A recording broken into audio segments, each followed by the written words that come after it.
Everybody, it's been a while, but we're back for more Fate Fridays. This time, we're starting the sequel to Stay Night, Hollow Ataraxia. I've been looking forward to this. I've heard that this one is very different in a lot of ways, but I don't really know much about it beyond that, so I'm excited to get right into it and finally have both of these main VN installments of Fate under my belt. I need to get back to rewatching Zero. I was rewatching Zero a little bit after we finished Stay Night, but then I got busy with a bunch of shit, as you know, so I wasn't able to really lock in for that as much as I would have liked to. But maybe I'll get back to it now that I've got a little bit more free time. Anyway, yeah. I don't really know that we have any particular... Oh, wait. Actually, we do have a little bit of housekeeping.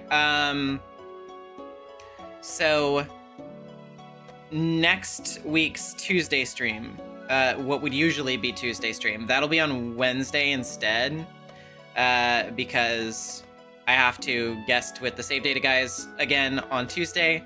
As you may know, if you watch their stuff, we were supposed to do the finale of Ace Attorney Investigations 2, their playthrough of it earlier this week, but there were a bunch of internet issues for Zach, so unfortunately we weren't able to finish it like we wanted to, so we will be coming back on that Tuesday to finish that up. That's the plan anyway. So just letting you know ahead of time that, yeah, next week's Tuesday stream will be on Wednesday instead.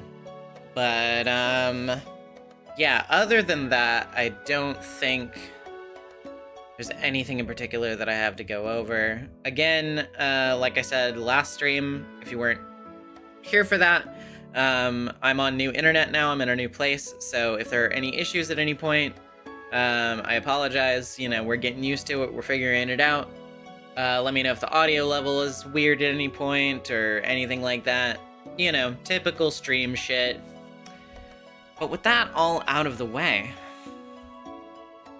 let's get into it.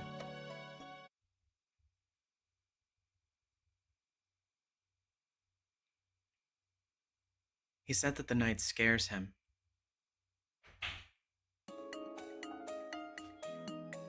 Semina Apartments, Unit 1102, Kurikizaka 4, Shinto. That was his apartment. His name was, yes, let's call him Mr. A. Mr. A, a college student who just turned 20, moved in during early spring. It was the first time he'd ever moved homes, as well as his first time living alone in a brand new city. Philip with the 3, a happy return of Fate Fridays for all. Thank you. While the introverted Mr. A had misgivings about his new life, he was slowly adjusting to life in Fuyuki. He was always comfortable being alone, so it didn't concern him that he had few friends or that there were strangers around him. He preferred that, in fact. Mr. A tended to hole up in his room and was rather fond of his new lifestyle where no friends or family would bother him. He was satisfied with his life, except for two things: the long, long corridor to his front door, and the utter indiscretion of the family that moved in next door 1 month ago. He'd had these dissatisfactions, no, worries, since he moved in. The apartment his parents found him was practically the size of a single-family home, an XXX thousand yen. Yeah, we don't need to know how much money he makes. Yen a month unit with living, kitchen, and dining areas. Okay, this is a snazzy little living space, actually. I mean, you know, it's not like the fanciest looking ever or whatever, but it's kind of cozy. Need a little bit of a better coffee table there, though. It was certainly spacious enough. While Mr. A liked solitude, he had expensive tastes and wouldn't have been happy with modest accommodations. The bigger, the better. This was his fortress against the outside world.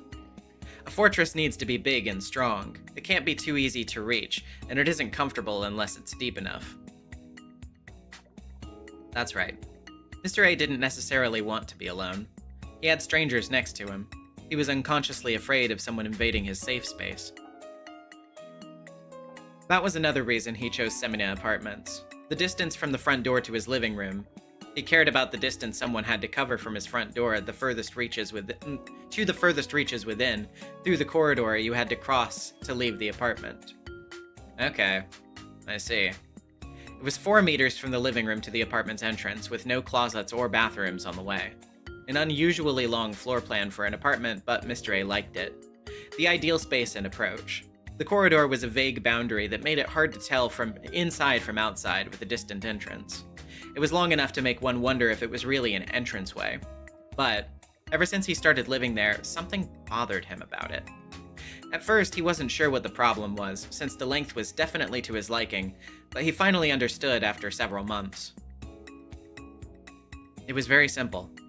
The long corridor wasn't lit. Through some design flaw, there simply wasn't space for a light. Other units had lit entranceways, but 1102 did not. He thought it was silly. Not the builders who forgot to install a light, but himself for not noticing it for months. Looking back, he'd gotten off on the wrong foot as soon as he failed to realize it. In the fall, new tenants moved in next door. It was a happy family you could find anywhere. A young couple with a daughter about 3 years old. They casually introduced themselves when they moved in. All Mr. A knew about this family was that their surname was blank, and their daughter's name was blank.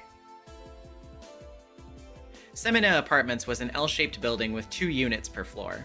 The entrance was in the middle of the L, and the perpendicular arms each contained 1 unit. The elevator and emergency exit were at the entrance. Mr. A would occasionally run in... at the entrance. Sorry, that was a period, not a comma. Mr. A would occasionally run into the blank couple, and he would sometimes encounter blank as well. Push the button for me, mister? She said that every time they met. The elevator button was a little bit high for the girl. She could reach it if she stretched her arm up high, but for some reason she never tried to raise her hand above her shoulders. While he thought it was a little strange for a 3-year-old girl to go outside by herself, he did what she asked. Sometimes he saw her on the first floor, too. She'd be squatting in front of the elevator when he found her, either leaving or coming home. She would look up at him, have their usual exchange. Push the button, big brother. Oh, the different font. Interesting. And after several such encounters, Mr. A learned the girl's name. Of course, he didn't remember her name because he wasn't interested in other people. This fucking guy is like, oh, yeah, I don't give a shit. She was always wearing a red hoodie, so he called her Little Red Riding Hood. Again, Mr. A was an introverted young man. He didn't care about the outside world as long as it didn't threaten his lifestyle. For example, he could hear arguing through the walls, a little girl crying about twice a day, a woman yelling so loud you couldn't even really call it a scream anymore, the fact that the girl couldn't fully rotate her arm because of an untreated fracture. Oh, I see. That's rough. Her father firmly telling her to wear the red hood to hide the bruises on her face. It was none of his business. Let it not be said that he heard this all just a meter from the front door. Anyway, Mr. A's entrance was very long. The shrieks were quite a ways away, and he drowned them out with the TV, but otherwise he couldn't do much about it. One night, however, things got noticeably noisy. A shout that could have shattered glass, crying like sirens, a door violently being wrenched open, loud enough to reverberate from the 11th floor entrance. Thudding noises that could be heard in Mr. A's apartment. It was 2 a.m. He was trying to enjoy a late-night program in peace, but that night it got exceptionally irritating. He got up, wishing people would have some common sense. Then, he immediately sat back down. It would probably blow over soon enough. 1 second, by the way.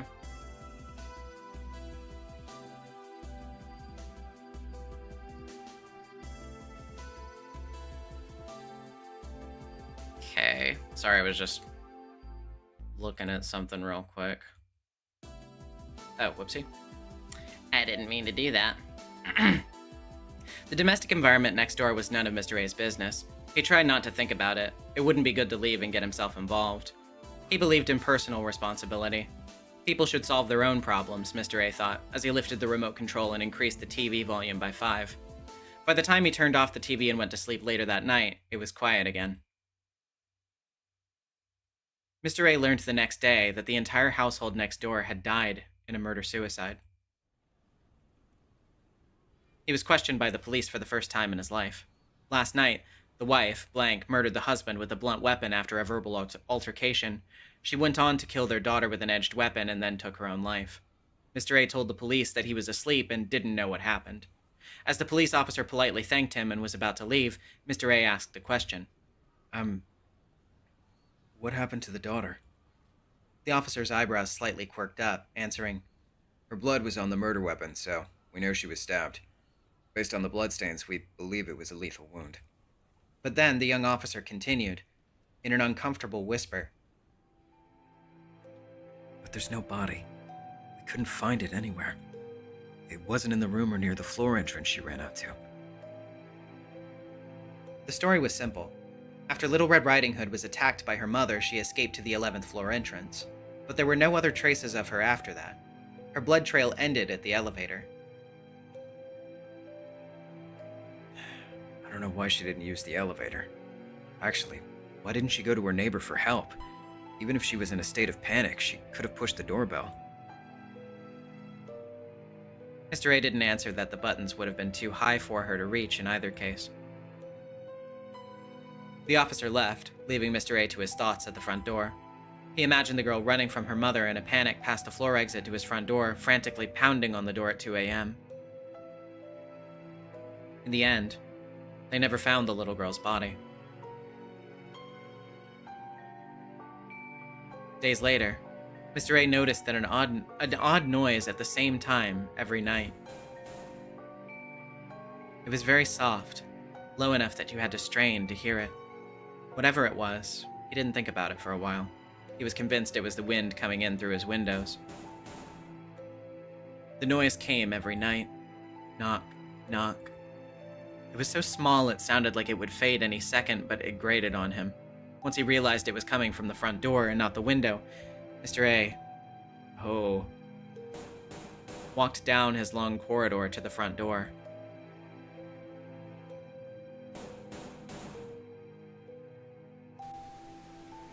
Who's there? He asked over the intercom. There was no answer. The sound was so quiet. Once Mr. A arrived at the front door,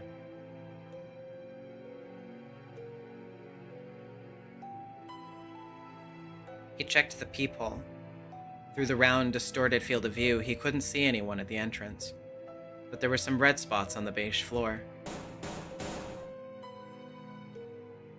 His eardrums were about to burst. There was no one at the entrance. The noise wouldn't stop. Mr. A's eyeball approached the peephole again. There could have been someone there, but he was at the wrong angle to see them. The noise wouldn't stop. It was right below the peephole, something just out of view. Open it. Something wearing red was stuck to the door. Ugh! He ran back down the long corridor. The The clock read 2 a.m. This had become a nightly visit. The sound came every night. Mr. A refused to open the door. The sound came tonight, too. It was quiet enough to dismiss as his imagination. The night is scary. But it was also sharp and agonizing, like a knife in his brain. Day by day, Mr. A's mind was driven into a corner. Fall ended. He started to hear the sound at any time of the day. One night, he made up his mind. He would see who was at the door. He walked down the long corridor. A bit of light filtered through the frosted glass of the door, crossing the long, unlit corridor. Open it, open it, open it. He pushed the door open. There was nobody there. He couldn't hear the ear-grating, skull-pounding knock. Of course, there's no way that would happen. There was never a noise or red hood to begin with. His laugh was tinged with relief. His chilled body quickly regained its warmth. He was just hearing things. That incident must have bothered him a lot more than he realized. He'd started to feel guilty and deluded himself into feeling responsible. That wouldn't happen anymore. Everything was over now that he'd opened the door.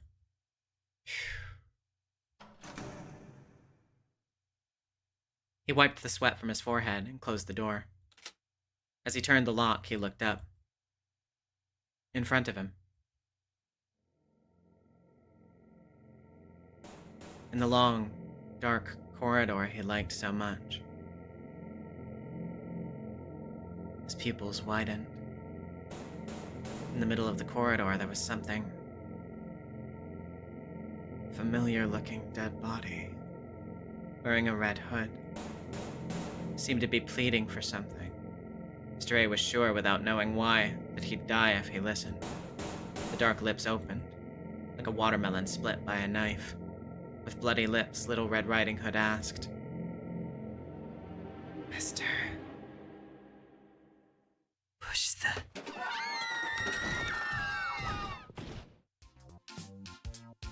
Punch, punch, punch, punch, punch, punch, punch!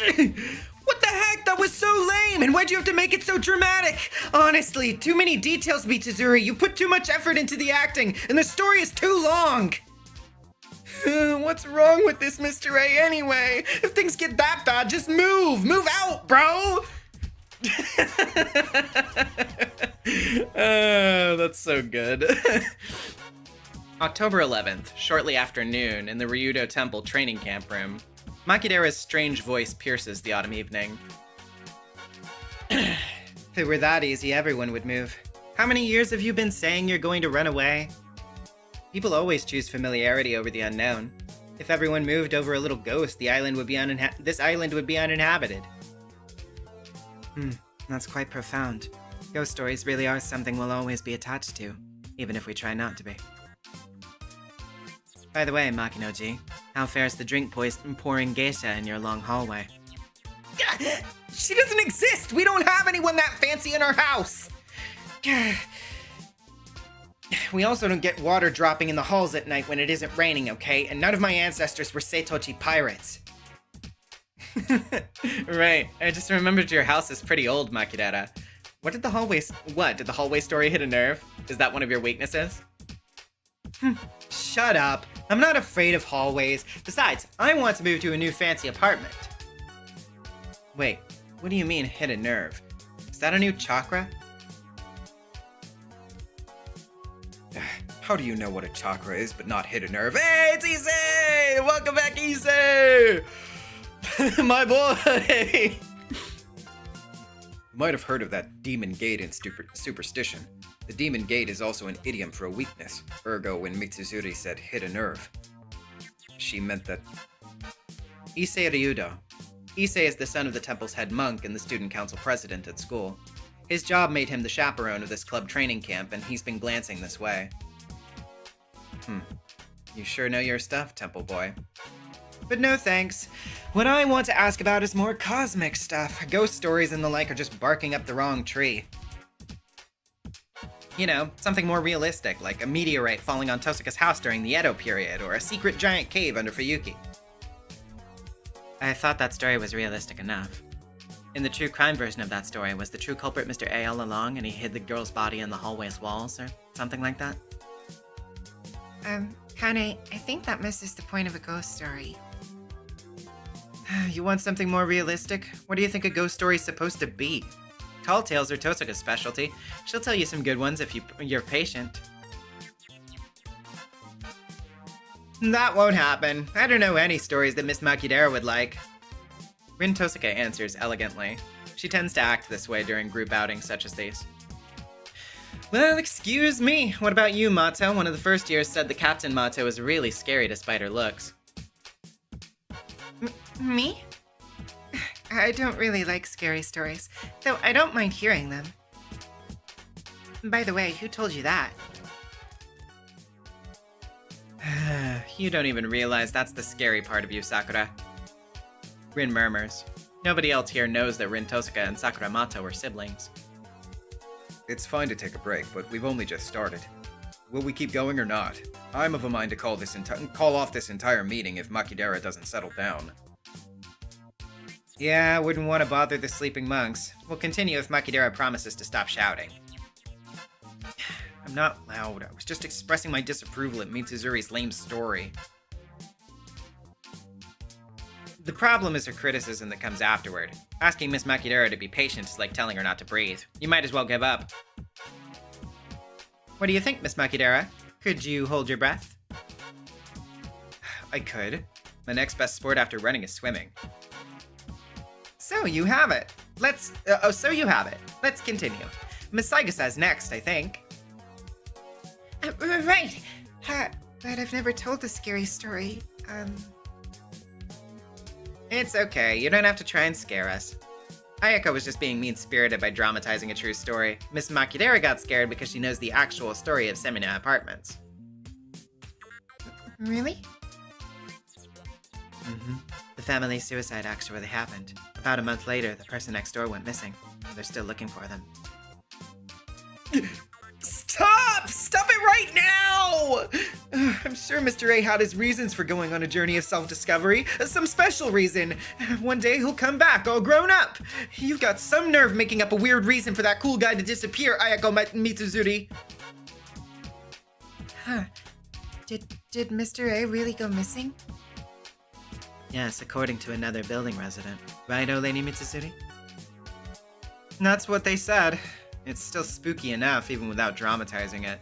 Makidera is such a scaredy cat. You should attack with a similar approach, Miss Saigusa. Did you know any ghost stories you've heard from someone else? Oh, I do know a few. Have you all heard of the window ghost? It's a rumor that started going around during our second term. What's that? News to me. The shadow at the haunted mansion, right? I heard the Kyudo Club first years talking about it. Yes, that haunted mansion. According to the rumor, there's this vacant mansion somewhere in Fuyuki, and if you go near it at night, you can see a silhouette staring at you from a second-floor window. Huh? What kind of silhouette, Yukichi? And what part of Fuyuki is this mansion at? I don't know, but it might be a place people don't approach often. Apparently, someone's actually seen it before, after they got lost and stumbled across the house. There's trees all around it. There aren't any people nearby, and the ghost on the second floor is a woman. A woman all alone in an abandoned mansion? Sounds like Tosuka's house. Phew. Tosuka, they're talking about your place like a haunted house. I guess. I'm sorry, Miss Tosuka. Is this about your house?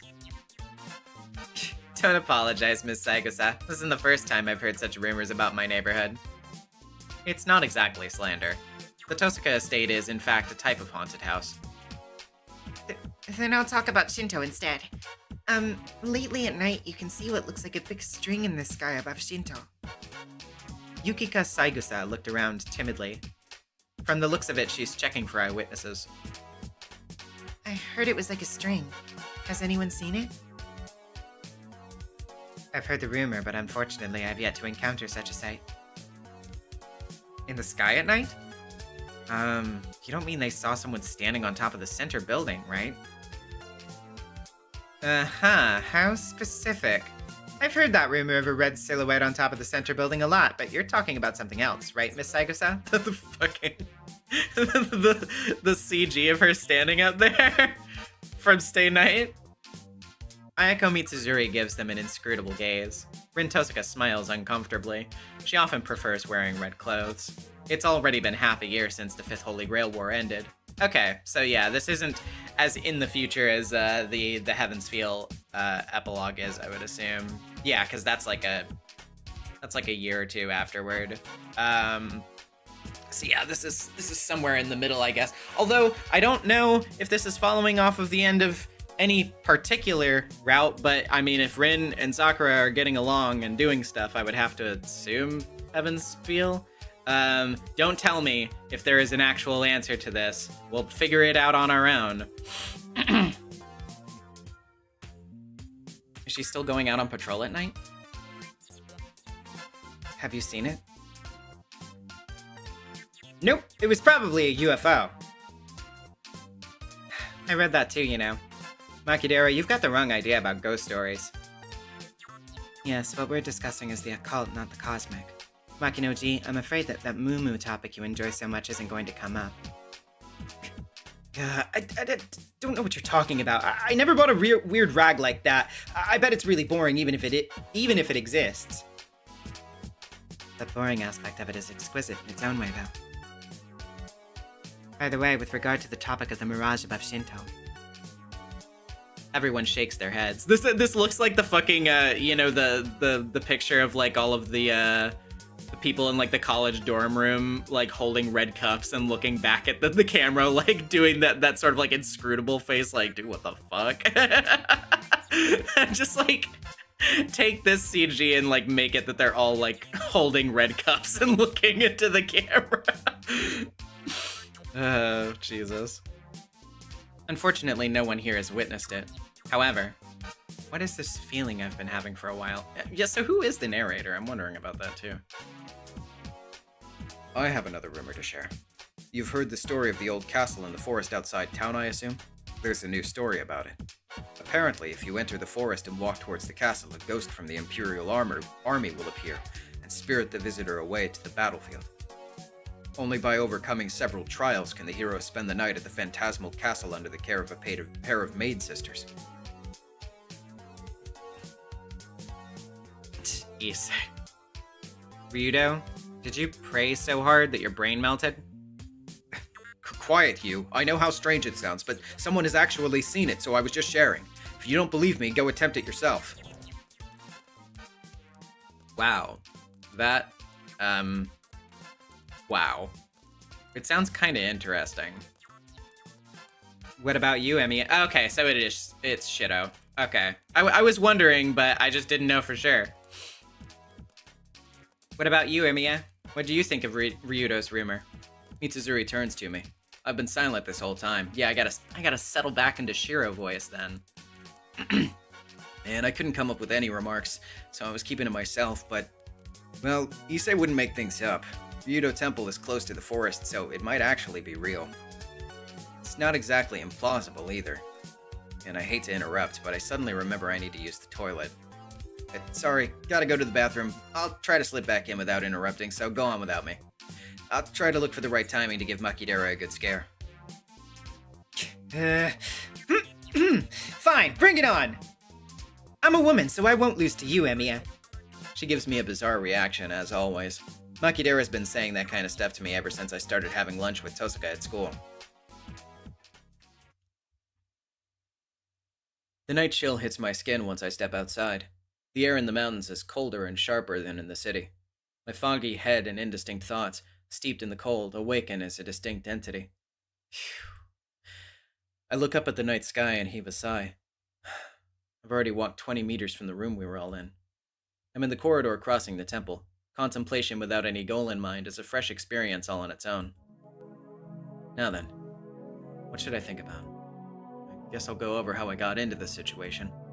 The most recent event would be the training camp today. It stemmed from the cultural festival coming up soon.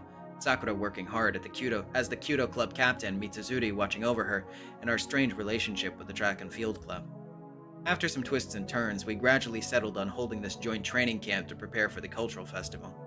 Issei lent us space, and I was invited as manual labor. I'm just the cook. My days have been pretty busy lately, but they've also been undoubtedly peaceful ones. I think back to half a year ago, to the Holy Grail War and everything that happened. It was a war where I both lost and gained something. Enough time's passed that I can calmly reminisce on it. The Holy Grail War is all in the past. Fuyuki's free of any sparks of conflict. The Holy Grail is gone. The servants are no longer among us. The dead won't walk again. Time flows on without a hitch. My daily life doesn't need to change. They're all here, the various factors connecting each of my days. The right way for a human to live is by enjoying the slight changes bridging yesterday to today to tomorrow.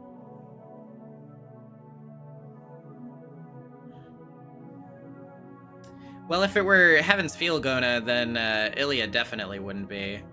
But yeah, he said the servants are gone. I guess that would include Ryder. But Ryder should be here if it's Heaven's Feel, so... Hi, Panic Bang. My thoughts grind to a halt. There was another reason I'm at this camp, I think. Who the fuck are you? What's that? I just spotted something standing in the corner of my eye. It's in the temple courtyard. I couldn't see it clearly from this far away, but a human-like silhouette was running into the woods. It must be one of the temple monks. We aren't the only people at Ryudo Temple. I think someone is in the courtyard, but worrying about it won't get me anywhere. Right, yeah. Anyway, where's the toilet? I pick up the pace and jog down the corridor when... Just as I'm rounding the corner, I crash into someone. Sorry. What the fuck? Hold on just a goddamn second. What the fuck are you doing here? I apologize, I wasn't paying attention. My brain grinds to a halt. I'm so surprised I don't even know what I'm surprised about. But you should watch where you're going. It's reckless to run in the hallways, boy. Castor keeps going. She's as refined and sardonic as always, but it's rare to see her uncovered face. But if I had to say what really surprised me, yeah, Castor is incredibly beautiful. What? Oh, and you're just not surprised that she's here at all? You're just like, yeah, Castor's here, whatever. I resume my brain functions by talking to myself and continue walking. I too get distracted by how beautiful women are, and forget to ask myself why they occupy this mortal plane. I empty my mind. I'll finish my business and go back to the camp room. And thus did Yahachi return to life, resurrected by his mother's mad desire to reunite with her son that the villagers drove to death. But the arisen Yahachi was missing a few things. He had no arms, legs, heart, or brain. To make up for what he lost, Yahachi's mother would kidnap villagers and take the parts from them. Issei's eyes are shining. Temple boy indeed. Once you bring up graves, dead bodies, and karmic retribution, no one knows more than he does. Everyone's glued to the story in rapt silence, waiting for the shoe to drop. Makidera, of course, but even Himuro, Mitsuzuri, and Tosaka, who seem like they'd have a high tolerance for horror stories. What the fuck are you? Wait, dude! What are you doing here too? Okay, there's some fuck shit's going on. Everyone's wearing the same expression. I wonder if something odd just happened. Even Mr. Kusuke is quietly listening to Issei's story. Yeah. Kusuke's just here. I guess he's fine. Don't worry about it. As for Fujine, our leader. Oh, hey. Taiga is here also. I love these fucking sprites. Where do you think a tiger is strong? It's because they learned that scary stories aren't actually scary. You kids are weak against stories like that, so you need to train yourselves against them. So she said, on the verge of tears, and went off to bed early. Our faculty chaperone's skipping out on her job. Still, it wouldn't do for a bunch of boys and girls our age to have a secret meeting in the dark, so she pushed her responsibilities onto Mr. Kuski. That's how Yahachi became a thinking dead man. Tragically, by the time he could say his mother's name again, she had already passed away, consumed by her evil sorcery. Yahachi mourned. He wasn't happy to be alive again. Still, his mother had endured great suffering to bring him back to life, so he couldn't wallow in self-pity. Yahachi decided he would try to resurrect his mother like she did for him, but no matter how many times he tried, he failed. He followed his mother's wicked arts to the letter, using as much blood and flesh from the villagers as it took, but his mother would not come back to life. Why not? The zombies are trying to reproduce. I feel so bad for them, so just let them multiply. What's wrong with one more zombie, Mom, or even 10? Also, why are you talking like that, President? Stop interrupting, Makidera. The way I'm speaking is Ryudo family tradition. It stands to reason that Yahachi and his mother were of different positions in a spiritual sense. There was a rule that could not be broken no matter what demonic or sorcerous arts he used. Only the living can raise the dead. The dead can consume the dead to increase their numbers, but they can never bring them back to life. The product is not human, but a ghoul that exists only to feed the dead. Feed on the dead. He has a point. The dead can't make wishes come true. You can only do that while you're alive. Even if the dead are granted a new lease on life, the dead absolutely can't raise the dead. That's always been true. Only the living have the role of summoning the dead. Interesting thing to say. Failing to understand this truth, Yahachi kept gathering flesh. It's said that even now he hoards human limbs in the Dragon Cave, hoping to resurrect his mother. That is the legend of Yahachiro of the Corpse Mound, and the supposed origin of the Organ Graveyard of Kageyama.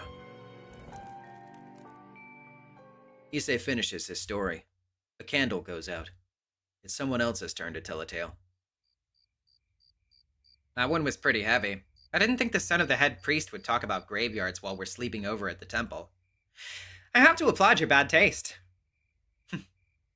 You're on my turf today. I'll use any means I have to exterminate the enemies of Buddhism. Who's up next?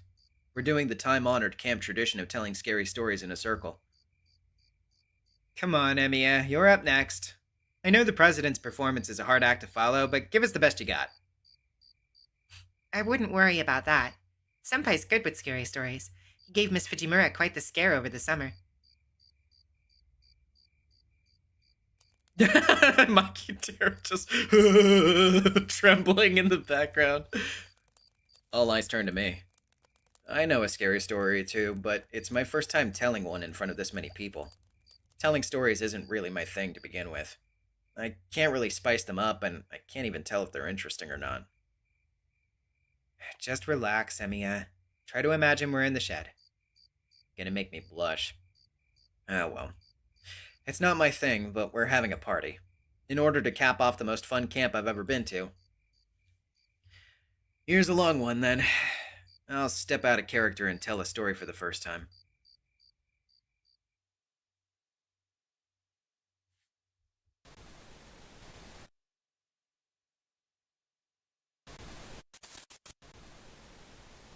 Heaven's Field Back Night 1. That is an interesting chapter title. Wonder how long I've been crouching. Can't even groan. There's a rotten branch piercing my throat. My tongue was pulled out at the root. They carefully destroyed my vocal cords so that I couldn't form any words. I don't even have the liberty of writhing in pain. I've been dismembered from my hips and shoulders. The only living human part of me left is my heart. My body stopped functioning long ago, but my sense of pain still works just fine. Oh, Philip just said, for the sake of the narration, I'll just say this isn't shitto. Okay, gotcha. So, more general voice then. We'll do that. My body stopped functioning long ago, but my sense of pain still works just fine. Living is suffering. Even if only my heart is left, I still feel the pain of existence. It's been a long time. They leave me exposed to the elements. It's extreme hope and dead-end despair. Ridiculous. This is a despicable hallucination. It's all a misunderstanding born from an utter lack of perceptiveness and experience. I repeat the pain and comfort. I recall the repetitive drills I apparently undertook in my youth. Heavenward, hellward, westward, eastward. Terribly far and deep. A brilliant paradise with no exit, like a cradle. My lack of limbs and gradual deterioration don't hurt, but I'm afraid. I'm afraid of being nothing. I can't stand the falsehood of being unable to become anything. If I won't be able to produce anything one day, then this must be suffering for the sake of suffering. A half-dead body on the verge of death. I desperately wish to keep living while recklessly wishing for death. Long ago, they called this contradiction hell. I hear a beautiful silver song.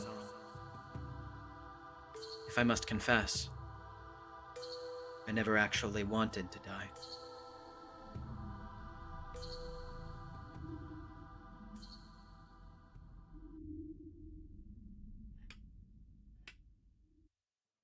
She was in a near-death state for a long time. I hear a noise. Click, click, click, click.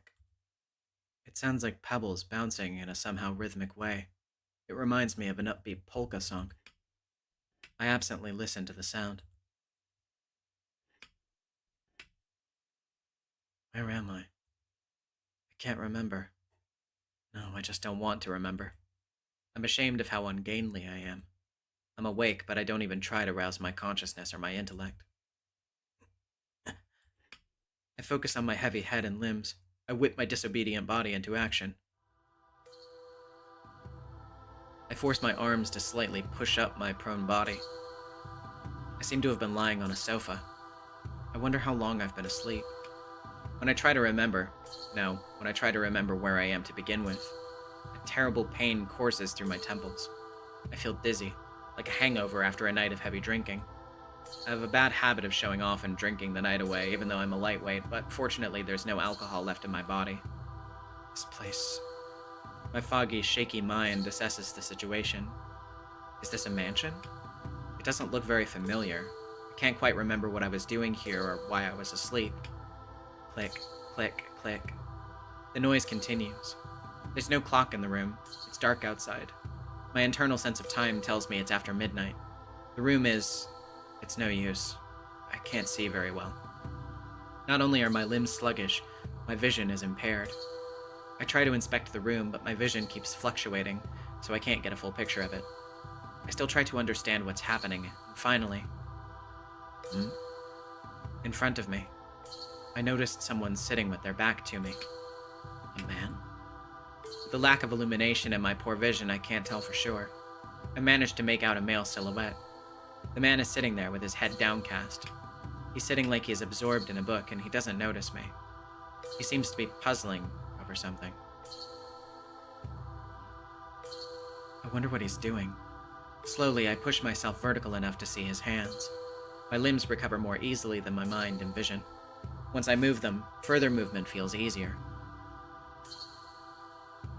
The man isn't looking at a book.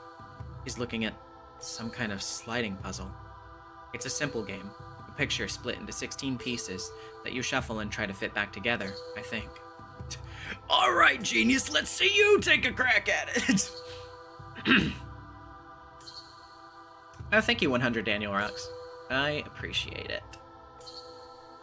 A form of amusement for children, something any given person has probably tried once or twice. The man is absorbed in the puzzle. I stop watching him and rise to a sitting position. Hey. Oh, wait, that's him speaking. Okay, let's see. Hey, you're awake, Master. He greets me like an old friend. Master? I startle at my own voice. What, are you still asleep? Come on, wake up already. Your eyes look dead. There's that super serious edge. The man snickers. His annoying laugh doesn't upset me. I just look at him, bemused. Why am I should prioritize this question first. I just can't remember why I was asleep. The man frowns. Somehow I can tell, even though I can't really see him, and points to the corner of the room. There's an old, cloudy image of someone there. See for yourself. You can do everything yourself. I move over to the figure with unsteady steps. The pale moonlight stands out in the unlit room. I see a dirty mirror that looks like it's been abandoned for decades in this house, wherever it is. Yo, it's you! Okay, I understand who I'm voicing now. And in it, I see a figure that's unmistakably me, staring back in amazement.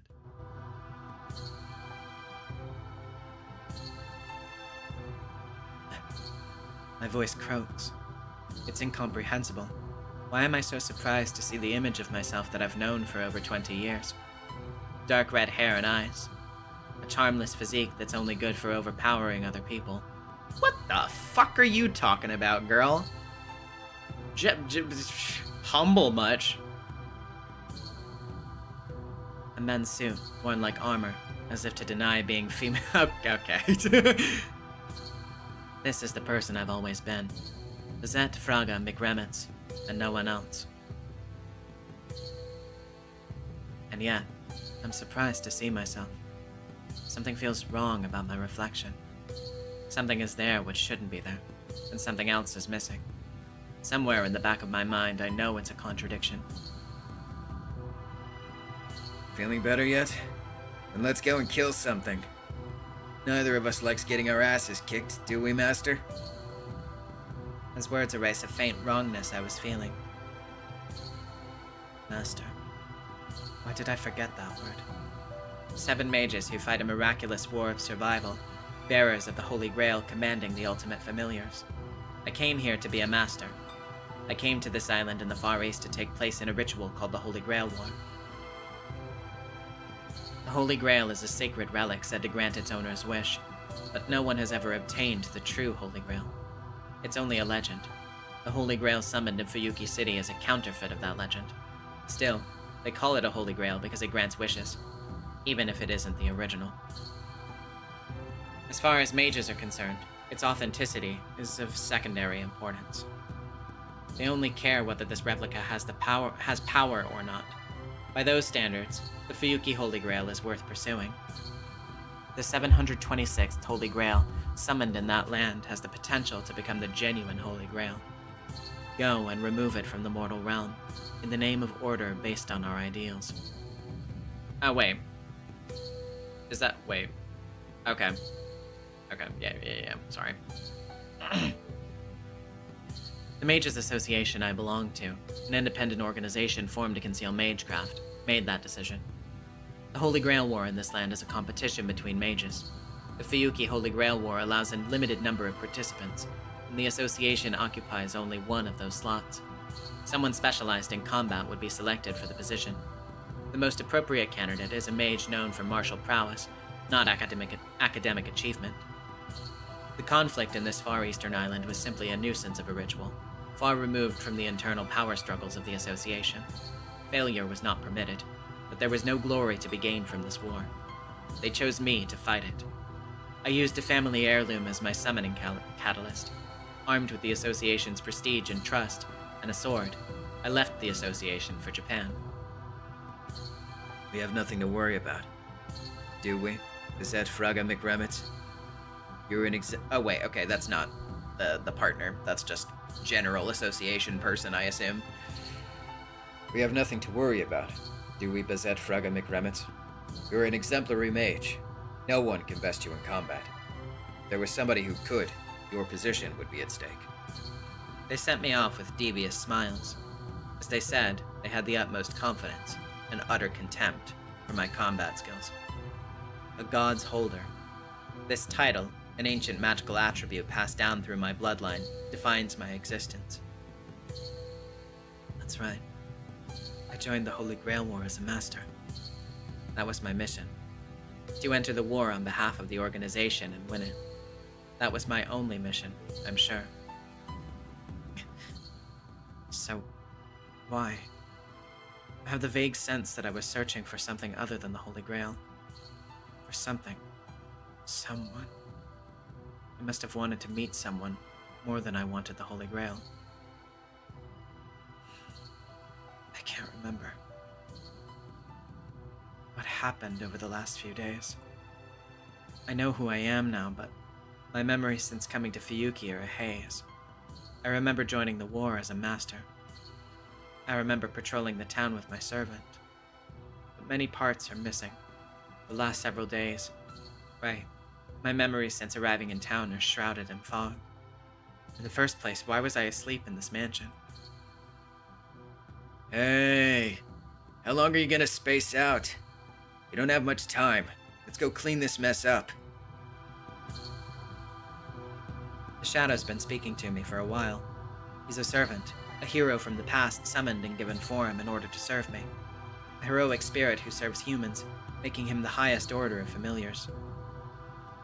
There's a path between master and servant, a connection over which magical energy flows. My magical energy, simply put, my life force, allows my servant to act. My body serves as its physical anchor, and I can feel it keeping him in the mortal realm. He's my servant, no doubt about it. But is he really the servant I summoned? Are you my servant? I ask him a question, my head pounding. Say what? The servant stands up and examines me. He must have finally sensed something wrong. Your head's not back in the game yet, is it? The shadow flickers and sputters like a flame. My instincts warn me. This man is my servant, but he's no ally. He's a beast who will try to kill his master and get free the first chance he gets. A master-servant relationship isn't built on trust. It's nothing more than a transactional relationship. The slightest sign of a flaw or vulnerability in that bond could lead to immediate betrayal.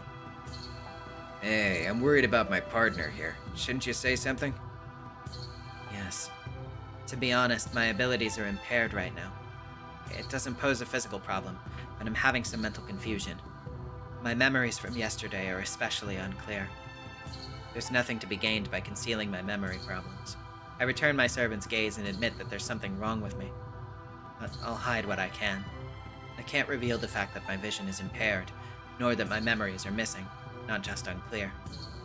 Those are my current weaknesses. If the servant realizes them, he'll probably pounce right away. The best I can do for now is to act as naturally as I can, try to extract intelligence from him, and try to restore my memories. Your memories aren't clear. You don't know anything even after talking to me? You don't know what the Holy Grail is, or even who you are? Whoa, give me a break. Oh, Whoa, give me a break. That's even worse than teaming up with a total amateur. No, I have a firm idea of who I am. I also remember summoning you and joining the Holy Grail War. My memories after that are vague. For example, I just can't remember why I was asleep here. I state the facts, showing no weakness. It seems to work. The servant's air of suspicion recedes. Now it's my turn to ask a question. Can you tell me why I was asleep here?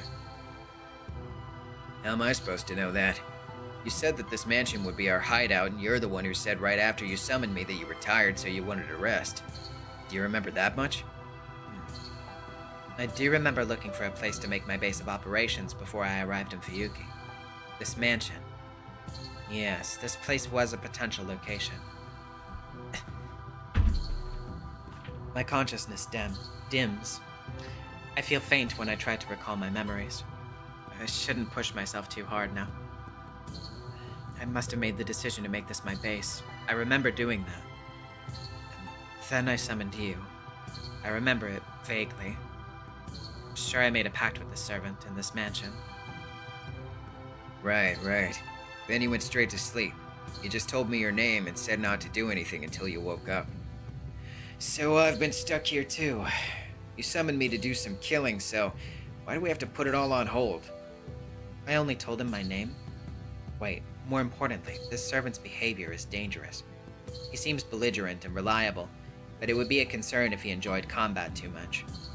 Wait, just to confirm, we never talked about our basic strategy? Nope, you probably didn't need to. You already did your research into this town, and they pounded what the Holy Grail War is into my head as soon as I was summoned. So we just need to be fast, efficient, and ruthless about killing the other masters. No need to have a meeting about it. Stop making that scary face. Blair gives me the chills. Did I say something to offend you? Wait, okay. Okay, no, sorry, I got that the wrong way around. Stop making that scary face. Your glare gives me the chills. Did I say something to offend you? Yes, we need to understand each other better. It annoys me that my servant is so thoughtless. I'm a mage representing the association, and I don't intend to be a beast tamer. I cow my servant with a glare. My servant muses and looks away. Well, I don't expect we'll understand much about each other. He murmurs as if it doesn't concern him. Fine. Well, fine. Well, low-grade association representative, what kind of war do you want to wage? A covert one, without unnecessary conflict. Our first priority is to investigate the enemy masters. Once we know the particulars of this Holy Grail War, we can consider the order in which to defeat our enemies and begin eliminating them. Those were my orders from the association. First, I need to investigate the three families administering the war. The Einsburn, Tosaka, and Makiri masters. Then, I'll look into the other three masters. Dialogue might help me identify mages who are willing to give up being masters. They might even be worth securing for the association. In any case, I'd be embarrassing myself as an association mage if I took action before I've gathered all the necessary information. What? What are you taking it so slow for? You're not their dog. Just find your enemies and kill them, Master. You're all in the same business of crushing each other. Once you meet, there's no running from that fate. Nor will anyone let you run. He's right, of course. I agree with him, but I can't go against the association's orders. Do what I say. Oh, do what I say. The association exists to conceal mystics from the public. We can't act rashly. A chaotic war would also harm civilians. Obtaining the Holy Grail is a non-negotiable. We should try to avoid involving bystanders as much as possible. This isn't only about the Mages Association. The Holy Church is also involved in the war. When collateral damage occurs, they swiftly suppress the news to allow the ritual to continue undisturbed. Okay, yeah, so if we see Kotamine of all people at some point, I'm gonna start really raising some fucking eyebrows, because by the end of basically any given route, he should be dead as fuck in Stay Night, so that'll be interesting. I'm keeping my eyes peeled. But excessive damage would earn their hostility. During the previous war, meaning the Fourth Holy Grail War, there was a master who indiscriminately attacked civilians. It said that the priest serving as the overseer declared that master a foreign enemy and heavily penalized them. So we have to be picky about how we fight.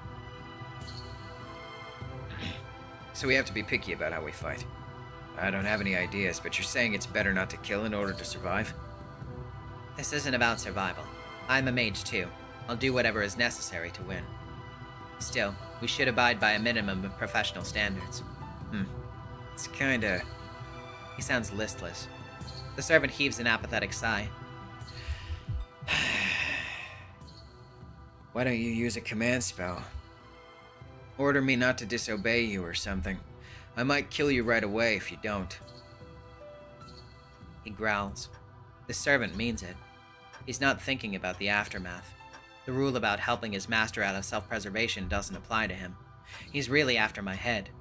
And he's telling me to use a command spell to prevent that. The Holy Grail grants each master 3 command spells, each of which can be used to issue unbreakable orders. They're a master's trump card that can enforce any command, but there are only 3 of them. I answer instantly. I refuse. A pet dog doesn't order its master around, and I wouldn't be a master if I let my pet dog kill me.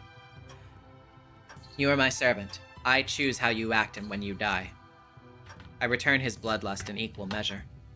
At any rate, I won't last long if I waste command spells on petty squabbles. I ball my right hand into a fist and inscribe a rune into the floor with my heel, ready to intercept his attack at any time.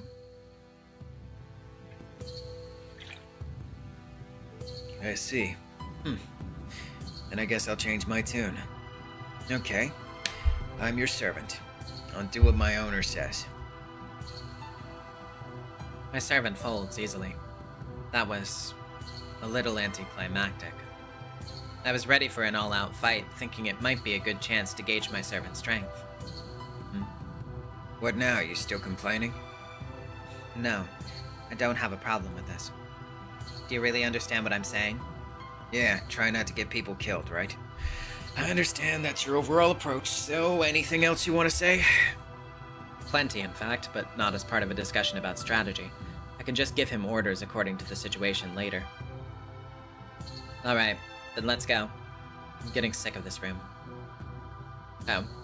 Alright, then let's go. I'm getting sick of this room. Sorry about the back and forth. It's just, you just gotta suss it out with context sometimes. My servant urges me to go into the city. My body still feels unstable, but the city weighs on my mind. I feel as if my body craves the freedom of exercise after being asleep for so long. Alright. Make fine adjustments to our approach as the situation changes. I gather myself. I'll leave my pack here for now. I only have a few uses of the blade, and I can't wield it properly in my current condition. Once we identify the other masters, I'll consider who to use it against. Still, though, want to avoid killing people? That could be a blast. The servant repeats himself cheerfully. Don't like your tone. If you have any opinions about our approach, you should voice them now. I told you, I get it. You're scary, so I don't want to throw down with you yet. Still, you're asking the impossible, Master. It doesn't have anything to do with the collateral damage. No matter how hard you try, you won't last more than 4 days in this city. 4 days? What did you say? You'll know once you step outside. We're long past that point. The city population's in freefall thanks to the mysterious bunch appearing day after day. What mysterious bunch? You're lying, trying to mislead me with absurd claims because of my memory. You'll know once you step outside. Seeing is believing. The servant stifles a cackle. When I hesitate, the dark shadow takes my hand and starts walking. Come on. Let's continue the Holy Grail War. Does that Fraga McRamitz? Also, we can find your wish this time.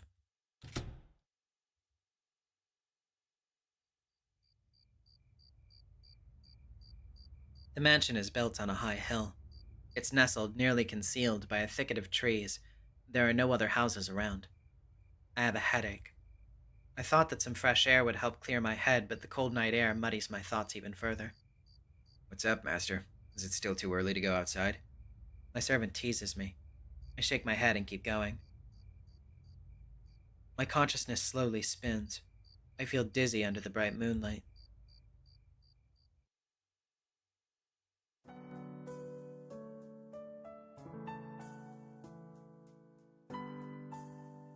It's quiet. Even though it's past 2 a.m., the city feels too quiet. But it might resemble my hometown. I grew up in a seaside town. At night, sea mist would fill the air and people would lock themselves up in their homes, perhaps out of fear. The empty town felt like a sunken ship in the abyss. When I was a child, I wished I could run away from that place. I probably thought that everyone would forget me if I spent too much time at the bottom of the sea. Yeah, I really like the soundtrack in this game so far. I quite like it a lot. I couldn't help but think that being forgotten by everyone was a curse, like the fate of all the ancient gods. And now, the city of Fuyuki is sinking into the ocean. It feels different from the Fuyuki of my memories. Too quiet, just like a ruin.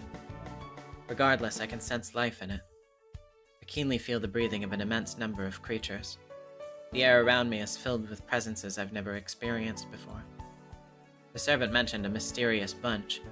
I hate to admit it, but his words seem credible now. Oh, what's that? I think we've been walking for about 2 hours. The servant halts and looks at a house. Wow. I already looked around here, but there's still one left.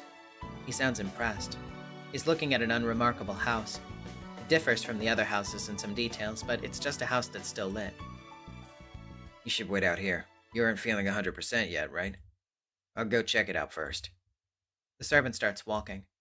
I follow him, but the moonlight dazes me. How pathetic.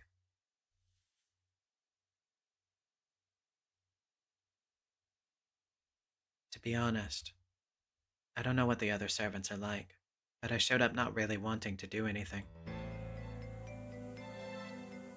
Servants are a form of grand magecraft, whereby heroes enshrined in lore are summoned, given humanoid shapes, and made to serve as familiars. It isn't the piecemeal borrowing of their power that spirit mediums do, but a rule-breaking feat that projects the entire person onto the real world. A resurrection exclusive to the Holy Grail War, short-lived clones, guardians of humanity revived in the current era. It sounds great. Autonomous weapons sure are handy. But it goes overboard and recreates their internal selves, too. Familiars don't need intelligence. That goes doubly for servants. If a familiar that's superior to its master gains knowledge and awareness, it's bound to overthrow its master. Luckily. Oh, okay, yeah, we're in the servants' POV right now, not Bizette's. Gotcha. Luckily, I'm personally satisfied with my master. She's just the type of woman I like. But I still end up acting defiant. Why, you ask? You can't blame me. I might not be dissatisfied with my master, but I'm fed up with the whole world. I'm in the worst mood. How would you feel if someone left you in a dumping ground for dead bodies? While I was alive, the world was still vibrant enough. Now, it's a dying old husk beyond saving, with billions living on it. From the perspective of someone who knew it when it was a lively place, I'm obligated to feel a little resentful. I mean, I knew it would get consumed eventually, but at this pace, the sheer shamelessness of it makes me hate my own kind. But at the same time, I feel it's worth praising. Human power is just too freaking amazing. Dizzying changes of moral systems. I wonder how many generations, how many new human species have been born and wiped out so far. They're going about it so fast, it's a little sad to see they haven't come up with an evolutionary theory that doesn't involve draining the Earth dry. Gotta hand it to them. They sure did a bang-up job amplifying a ready-made system instead of inventing a new one. Anyway, they've got no future. So I'd like to see them use the little time they have left to show some new growth. They already destroyed so much, you know. Where did we want to go? What did we consume the Earth for? In other words, was it good and possible, or evil and impossible? I wanted to see results that anyone can understand. It doesn't matter if we failed. Oh, man. I wonder what the others think of all this. As heroic spirits, they must feel some antipathy toward this era. Does being a heroic spirit mean supporting humanity despite that, and accepting the outcome, whatever it might be, just like how I reject all outcomes? Hypothetically, if an absolute godlike being exists as an embodiment of goodness, what would it do if it were summoned to this era? Would it approve of the world or defend it? If it approved, then it would cause destruction. If it wanted to defend the world, then it would just watch. And it's very reminiscent of what fucking Kotomine was saying about Andramainu, right? If I remember correctly, that's, I mean, like, obviously it's a little bit different, but that's kind of like part of the, like, kind of the argument that he was making for its birth, where he's like, I just want to see, like, what its judgment would be. I want to see, like, what a creature like that would think of the world that it was in, as a means of sort of validating his own existence. So that's interesting.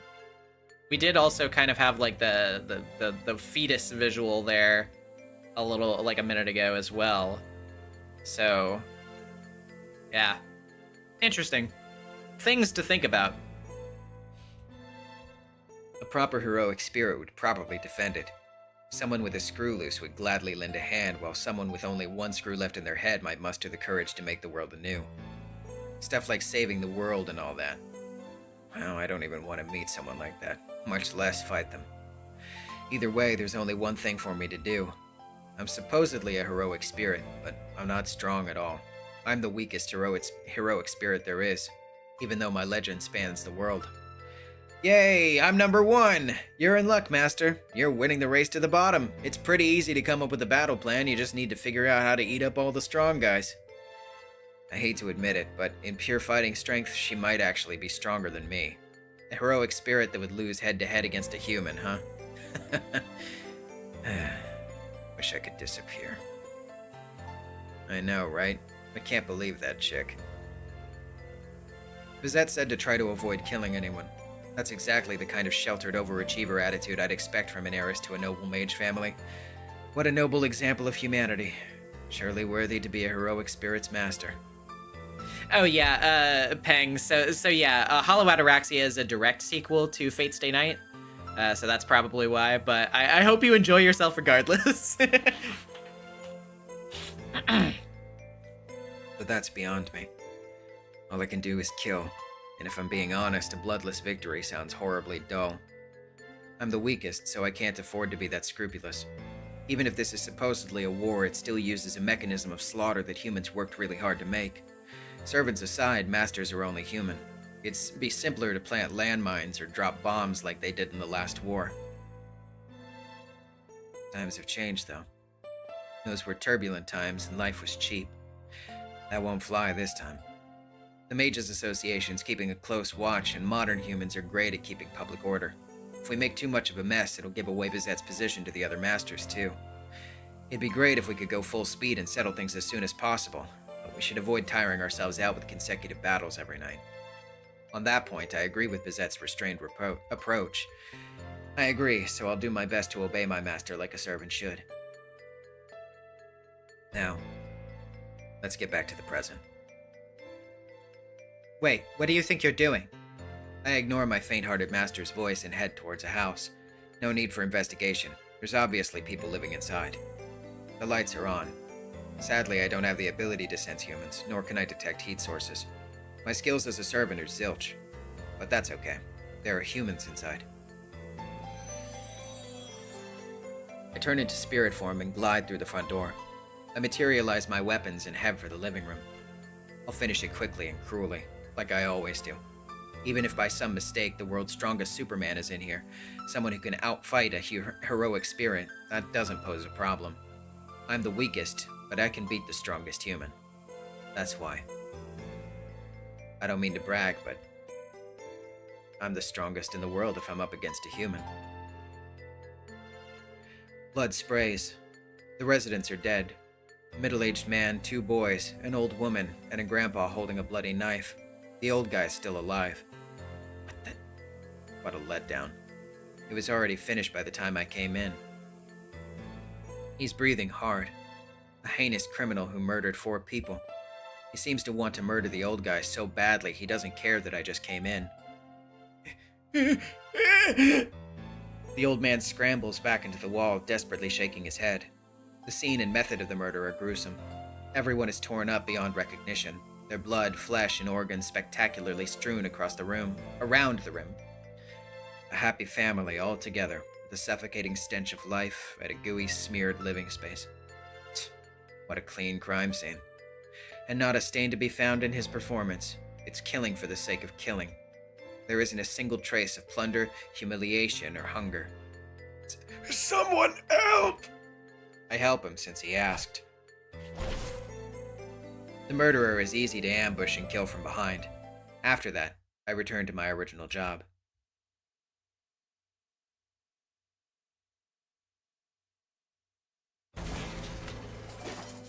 By the time I run into the house, everything is already over. This is awful. Oh, okay. Oh yeah, sorry, the aspect ratio change. We're back to Bizet, I see. This is awful. There are 5 bodies in the living room. I based the number on the 5 heads recently severed from the nose up. I don't know how many others there were, but it's clear a massacre took place here. Sorry, I finished before you got here. The servant speaks, standing idly in the middle of the carnage. He's holding a pair of wicked-looking daggers. They're shaped like bestial claws and fangs. He's holding them in a backwards grip I've never seen, weapons that look so difficult to use. Are those his weapons? Noble phantasms that symbolize him as a heroic spirit? Stop glaring like that, Master. You're scaring me. Want me to explain the situation? No need. Your wounds match your weapons. The shadow nods in eager agreement. I don't need to examine this closely. The situation points to this servant as the cause of this grisly scene. I just have one question. Why did you kill them? Why? For you, of course. I was just looking for your enemies. Checking each person one by one's the same as killing them one by one. We just need to avoid leaving witnesses, right? This way we're bound to run into a master eventually. You didn't hear a word I said. I'm prepared for some casualties in war. I'm a mage, which isn't so different from being a killer. But still, I never wished for senseless, unproductive deaths like this. Do you enjoy killing people? Huh? Don't be stupid. I don't do this because I like it. I'm just doing what I can to accomplish what was asked of me. You know, I think you've gotten the wrong idea just because I look like a human. Aren't servants just tools at the end of the day? You aren't answering my question. I asked if you enjoy killing people. I glare at the servant. The shadow holding the daggers responds. Not particularly. There's a lot I can't enjoy if someone's dead. He snickers. He turns his vulgar grin on me as if inviting me to join in on the fun. And you call yourself a heroic spirit? I can't hide how I feel. How strange. I've seen people like him before, but I feel an unexplained revulsion at this man's way of life. Some part of me refuses to tolerate him. What about you? What kind of master isn't okay with killing people? You're spoiling the mood, honestly. Man, what a drag.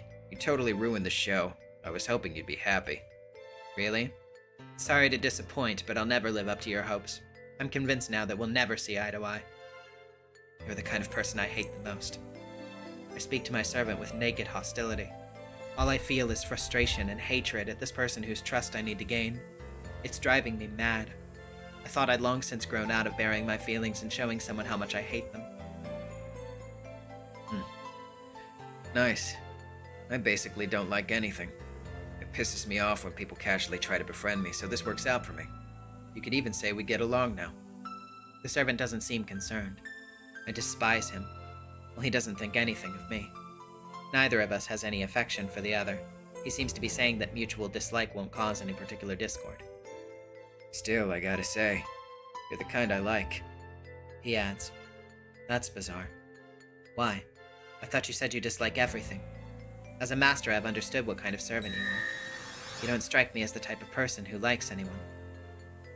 Philip with the 8. I recommend ending each stream looking at the shrine in the special tab on the menu. It's designed to be done over time instead of all at once. Okay, gotcha.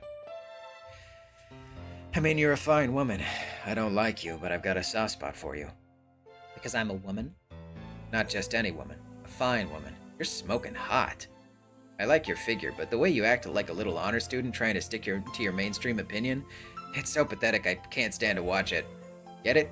You turn me on so much that I want to kill you for some reason. Holy shit, dude. I don't know.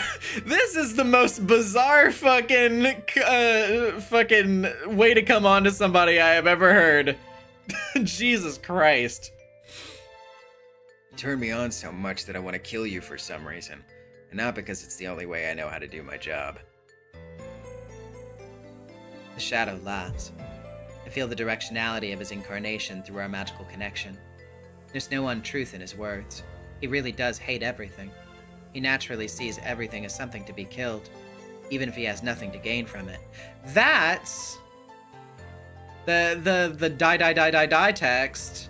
That is also another thing that is associated with Unremind. And I mean, obviously, hating everything is something associated with Unremind. Are you fucking... I don't know how that would be possible. I don't know what would be going on there, but kind of... Again, if you're familiar with this game, don't tell me if I'm right. I'm just speculating out loud here. That's the only possible interpretation. He's an embodiment of hatred that gains form as a curse just by being there, without using the incendiary device we call magecraft. However, that begs the question, why hasn't he tried to kill me if he's this bloodthirsty? Returning to the earlier topic, you first said you would kill me but held back from doing so. Now you say you feel lust for me, so why haven't you acted on it? I haven't used a command spell on you. Oh, because you're my master. I made up a rule earlier that says you aren't human. Basically, you're the only creature in the world I don't feel like killing. You look like a woman, but you aren't human on the inside. I've classified you as a creature that's off limits to me. He doesn't hesitate. Even if it's something that's obviously insulting to me. You don't see me as human? Nope. Tommy, I have no spoilers for this one at all. I am going in completely blind.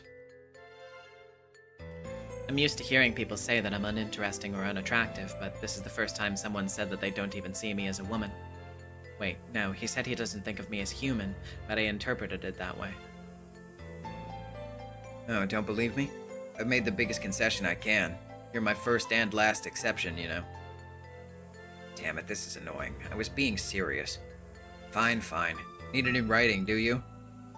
Do you believe me if I do this? Did he take my silence as suspicion? The servant tears a page from a notepad on a bloody desk and starts writing something on it. Also, yeah, agreed with Cross. Literally, who would call Bizette unattractive? Like, what do you mean she's used to being called unattractive? That's fucking crazy. People have terrible taste in this world, dog. Like, no, I'm sorry. Here, you can have this. Don't give it to anyone else. In Japanese, the note reads, Murder Exemption Certificate. Valid until end of Holy Grail War. Yeah, the I won't kill you IOU. That's fucking crazy. Oh, man. That's really funny. What is this? It's a certificate that says you aren't human. Anyone you show it to will know that you're off limits to me. He pushes the scrap of paper into my hand, saying, Isn't that nice? My earlier conclusion was correct, after all. This servant and I are hopelessly incompatible. We can't stay at a murder scene forever. We quickly leave the house. I'm unhappy with my servant's unilateral action, but what's done can't be undone. I'm doubtful there's anything to be gained by arguing. However, I do feel a strange emotion. I can't trust this servant. Master and servant are connected. That's how I can sense his alignment, his tendency to approve of murder and mercilessly slaughter his enemies, no matter who they might be. I'm the complete opposite. I accomplish my missions without letting personal sentiment get in the way. But this servant only uses personal sentiment to carry out his tasks. He acts on the personal sentiment of a desire to kill. And yet... We're not going anywhere else, Master? Oh, are we going to lay an ambush for any idiot masters who come to check this out? No mage would fall for such an obvious trap, and I don't intend to commence battle until the second stage of the plan. I told you, we're only gathering intelligence right now. Nah, I'm pretty sure some dumb rookie would fall for it. Like a guy who works hard to patrol every night and is liable to get himself killed while doing it. He doesn't realize that he's opening himself up to getting eaten by the bigger fish. Do-gooders just never learn. I ignore my servant's flippant remarks and start walking. And yet, despite all the negatives, he doesn't feel unpleasant to me. He's the type of person I dislike the most. I disapprove of every aspect of him. Why can't I bring myself to fully hate him? I close my eyes and feel our connection. Occasionally, something cool and refreshing accompanies the magical energy. A prayer that gnaws at my chest, like homesickness or yearning. It's so... hollow. The emptiness speaks to me. It tells me that this servant will never betray me, though I don't exactly know why. It tells me that he'll lend me his chaotic will to make my wish come true.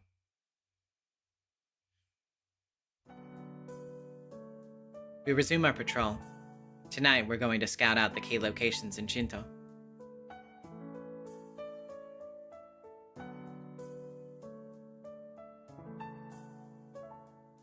We finished oh my god. Reconnoitering? Is that it? Is that how you say that? I don't know. Reconnoitering. Shinto after about 2 hours. There are no signs of any mage activity. Furthermore, I've verified my servant's claims of a mysterious bunch. I still don't quite believe it, but Fuyuki is indeed changing. Here and there I feel strange presences. Someone is always watching me. There are odd tears. Wait, is it? Yeah, I would have to imagine tears, not tears. All over town. Despite all the traces of magical energy, there are no signs of magecraft at all. It doesn't seem to be a master amassing magical energy either. There are things eating the civilians, but they don't seem to have anything to do with the war. No master would have anything to gain from doing this. It would only serve to interrupt the Holy Grail War. I see.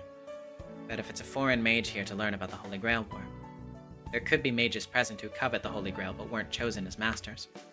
Someone like that could attempt to obstruct the ritual out of spite, or they could be acting under orders from a foreign organization to hinder the Holy Grail War itself. Regardless, I'm becoming more certain that there's an 8th mage operating in Fuyuki. An 8th? An 8th? Someone else trying to get in our way?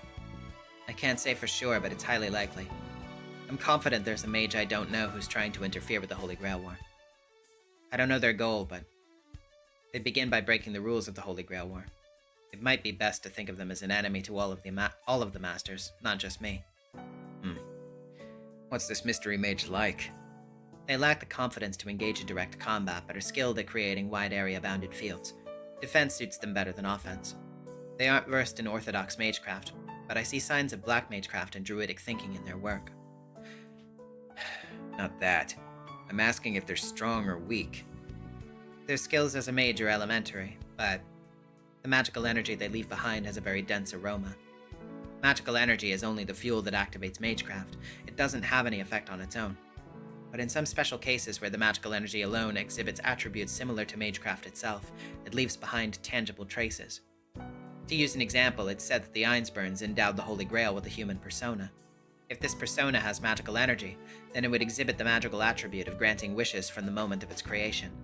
Its life functions are directly linked to its function as the Holy Grail, so the magical energy it generates can take on miraculous forms that resemble magecraft. Incarnated demons are defined by the Holy Church are also examples of this. These entities are constructed as demons first and foremost, so they can use magecraft at a higher level than humans. Our magic circuits are just imitation nerves, their abilities tacked on behind our biological nerves. But demons don't need those pseudo-nerves. Their entire function as organisms is to attract demonic factors. Apparently, the Church calls them true demons. They're different from the fakes that wear human thoughts and gain individual names. They're demons in the truest sense, sent by the Lord before humans named them. In any case, they're trouble. If it's a mage driven by mundane motives, they're not as much of a concern. But if it's a freelancer in the church's employ, we shouldn't underestimate them. Come to think of it, the person who won the last Holy Grail War was a freelance mage employed by the Ainsburns. His name was Kiritsugu Emiya. He was a combat-oriented mage who withdrew from the front lines after receiving a SEAL designation and was invited by the Ainsburns. Kiritsugu Emiya's activities would have overlapped with my profession. If he were still active today, I'm sure we would have clashed. The situation is starting to spiral out of control, but I can't change my overall approach just because there's one more enemy. I'll continue gathering intelligence while avoiding civilian harm where possible, and learn all about the other masters. The problem is what comes after that. My servant's abilities are clearly of a low rank. In a stand-up fight, it's inevitable that he'll exhaust his powers and fall. I need to think about the order in which we'll fight the masters, but our final opponent is clear. Ainsburn, the Holy Grail's lineage. It's said that they prepared the most powerful master. I fought an Ainsburn homunculus before. It was a defective, scrapped model that managed to escape from Ainsburn territory and was hiding in the filthiest parts of a human town. I was ordered to dispose of it, but the mission wasn't easy. Even accounting for my relative inexperience at the time, the Ainsburn homunculus was stronger than the average mage. And now, those same Ainsburns have sent a master they claim to be the strongest. Frankly, it's impossible to calculate my chances of victory at this stage. Fighting the Ainsburn master before knowing what cards she has would be suicidal. The Ainsburns keep a castle in the forest on the outskirts of town. Once I attempt to assault that fortress, it will be the final showdown of my Holy Grail War. Lastly, we arrive at the foreigner's cemetery on top of a hill. Maybe the shadow of the Ainsburn still lingers in my mind. I swear to God, if you go in that fucking church! I'm gonna take a sip of water.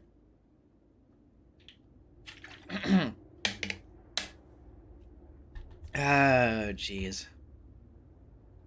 I feel slightly dizzy and weak at the knees. I don't want to get too close to this place. Ah, poo. What's wrong, Master? Something on your mind? Did the unease show on my face? My servant seems rather worried about my condition. I'm thrown off by a sudden show of concern.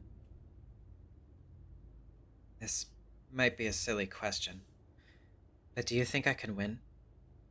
I voice a timid insecurity without thinking. My servant's color changes. He turns away from me, his lips still curled into a sardonic smile. It's still too soon to worry about that. You can judge whether you'll win or lose after you decide what you're going to defeat. His voice is strained. His posture hunched forward like a beast in front of its prey. Lucky us. Looks like we don't have time to worry about this. He grins. I follow his gaze and see a master and servant. I sense powerful magical energy. The glint of a command spell on her left hand. She looks young, but she's likely far more talented than me. Oh. Huh? Rin? That is a very different getup for you. What the fuck? A pleasure to meet you, rustic backwater mage. Do we need a formal exchange of names? Her scornful gaze looks practiced. She must be from some noble house. What the fuck? There is a humanoid figure next to the girl. I can't tell what class it is, but it must be a servant if it's with a master. What? Huh? I retrieve a pair of gloves inscribed with runes of divine protection from my breast pocket. They snag on something hard and pull that out too. Why do I have this earring? Why did I put it away so carefully? Questions come to mind, but this isn't the time for them. I put the gloves on.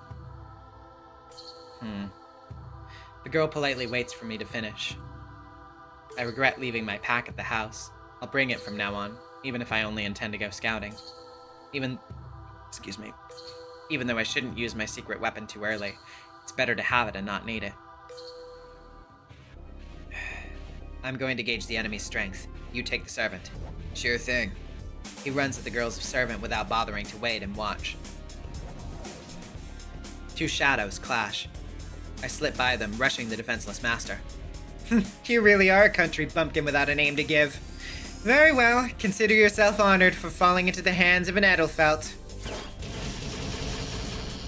Gander shot she fires feels as if it came from a gun. It's a single action spell that doesn't let me close in. The girl's literally is a magical cannon. It's not a metaphor. Edelfelt. The famous Finnish family, the jewel-winged scales who are known for producing Gander users. Those Edelfelts. I've heard that the young head of the current generation is the pride of her clan. After seeing her skills, I can believe it. I can't defend against the curses striking my thighs. Without stopping, I use my left fist to parry the shots aimed at my upper body. You're blocking my Gander barehanded? I step in. My right fist, lowered to my chest level, shoots into the girl's flank for a liver shot.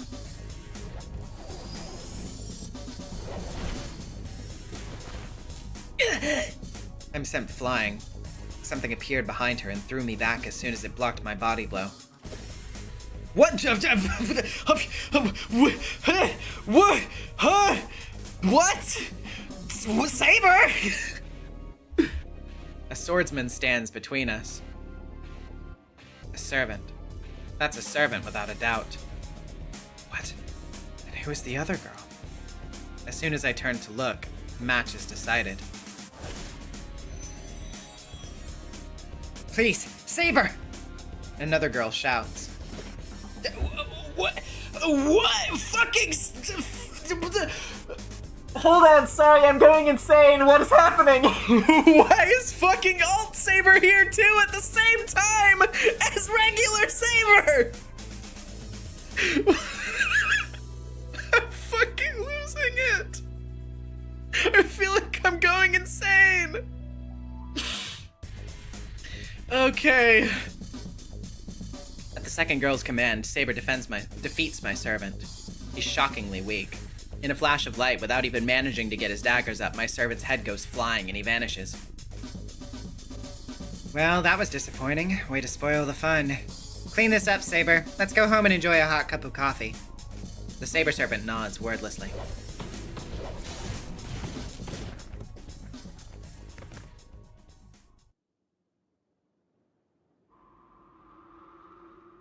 Oh, back to this CG, huh? Unable to fend off the bladed assault, I go down. This is the servant known as Saber. But what happened? Each of the girls commanded a different Saber. You didn't do your homework. Haven't you ever heard that the Edelfelts are always led by sisters? Sisters. So that's their bloodline's magical attribute. Mage society normally abhors the presence of two heirs, but the Scales are famous for this. Meaning that both of them count as a single master. Each sister summoned and commands a different aspect of the same heroic spirit. Oh, that's actually really fucking cool. Oh, and of course, because it's Sakura. Oh, okay. That's interesting. What the fuck are the implications of that? Huh. Oh my god, okay. I'm gonna be thinking about that. When down, know the glory of falling by our hands as well as the shame of being the first to fall. That leaves 5 more masters. The girl's voice resonates with the moon. Saber doesn't spare any emotion for them. For me, sorry. And silently plunges a sword into my chest.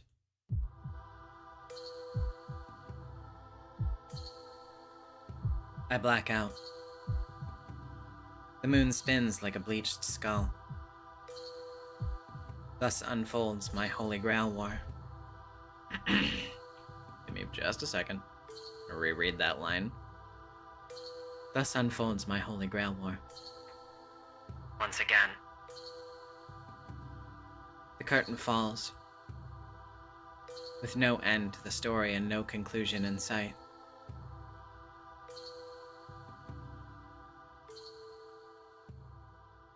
Oh my god. Once again, huh?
Okay.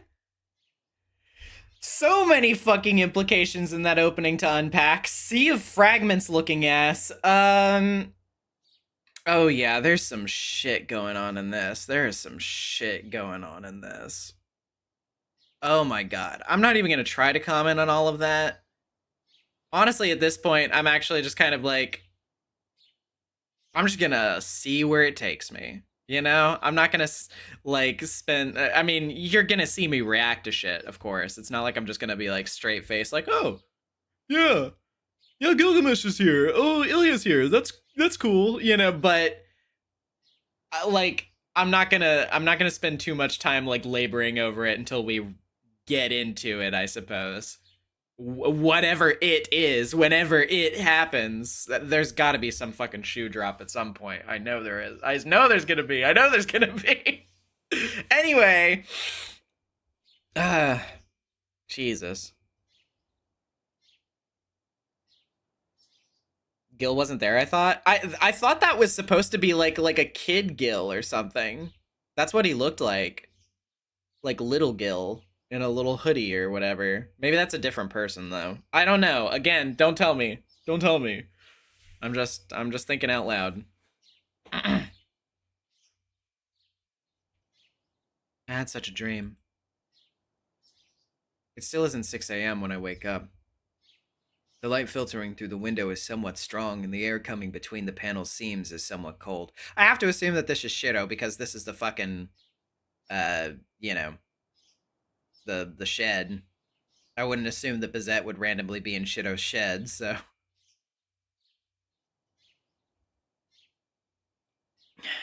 Damn it, I did it again. The summer heat's over. I remember it's already October. It's now the season where it's uncomfortable to sleep without a blanket. Last night, I spur my not quite awake brain to action. Last night, I think I did maintenance on bicycle number 1, changed the chain on bicycle number 2, and then drifted off to sleep with nothing better to do. Ow. Shouldn't have gone to sleep on the floor. It's already winter, so I need to start using the entire futon set.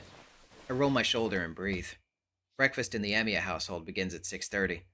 There's still plenty of time until then, but only if you aren't the one cooking. I have to get up at least 30 minutes before breakfast to have enough time to make it. Lately, Sakura has been waking me up after she makes breakfast. When she becomes someone who likes taking a guy's hobbies away from him. It can only be her sister's influence. Anyway, it means I have to get up before 6 if I want to make breakfast myself. As the man of the house, no, as her cooking instructor, I can't let my people get ahead of me.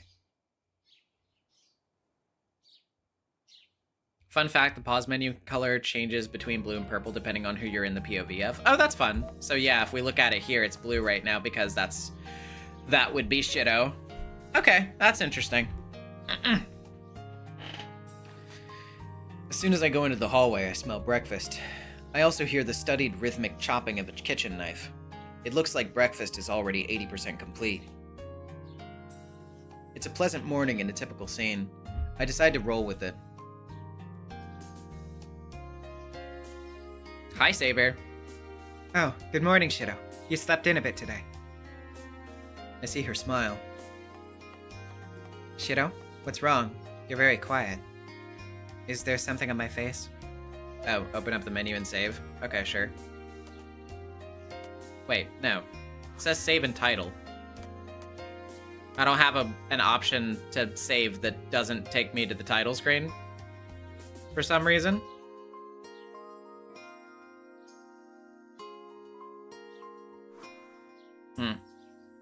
Well, I'm not gonna do that right now, then.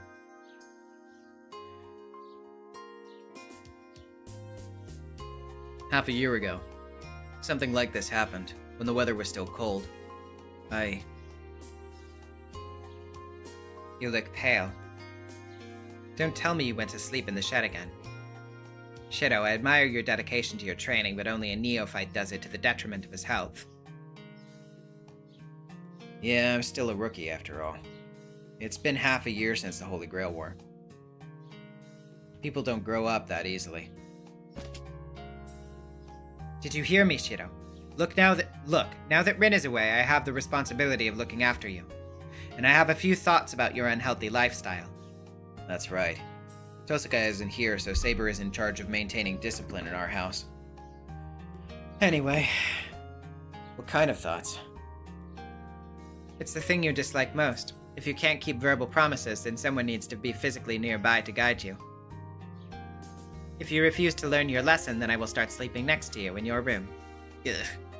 She utters a terrifying suggestion with a smile. Saber sleeps in the guest house's Japanese-style room, back when I asked her to move out of the room next to mine. I refuse. There is no reason for me to change my lodgings. She was pretty stubborn about it. In the end, I convinced her that a bodyguard wasn't necessary now that the war was over. That happened a little while ago. Since then, I recovered the composure every healthy young man should have. I regret what I did. Starting tomorrow, I'll make sure to sleep in my... Wait, what? Is that...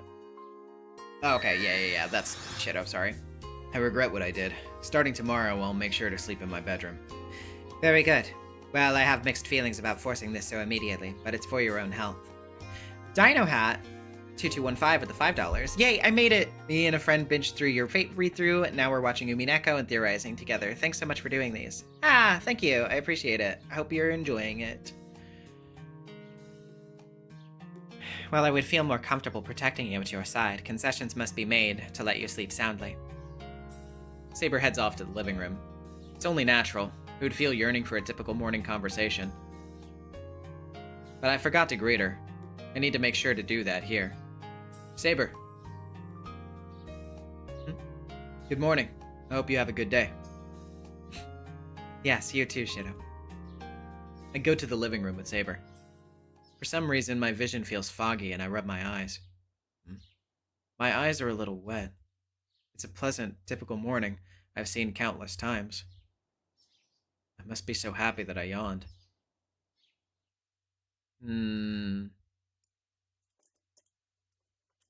Let's eat. Everyone claps their hands, not quite in unison.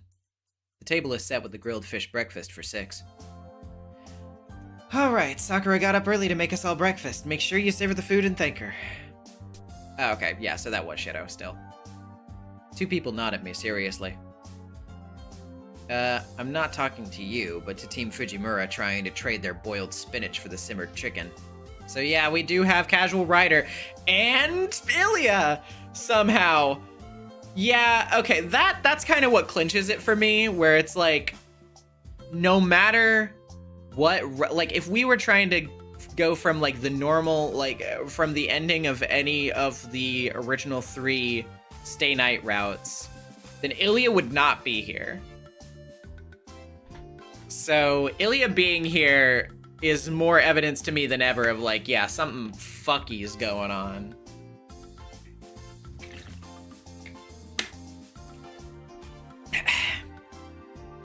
Oh, there's natto again.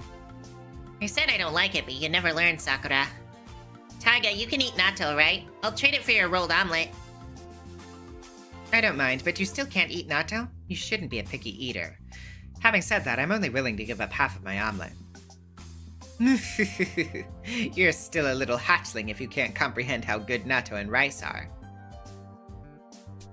Only half. Fine, I'll settle for that exchange rate. I can't finish it all anyway. You'll get caught in Sakura's schemes before you know it. Yep, equivalent exchange. I got all of Ilya's natto for half of my eggs. Also, what do you mean, Sakura's schemes? It's okay. No need to worry. I made sure to count the calories so you won't gain any weight if you eat it all and get enough exercise. Right, Saber? Sakura is correct.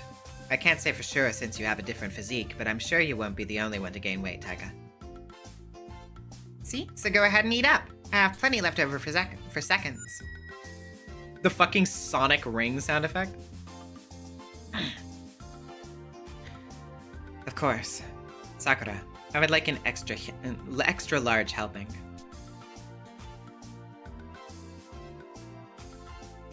I meet Ryder's eyes. It looks like we're thinking the same thing, but silence is golden. What about you, Ryder? Your rice bowl's already empty. 1 bowl is enough for me. I don't have Saber's digestive system, nor am I as fuel inefficient.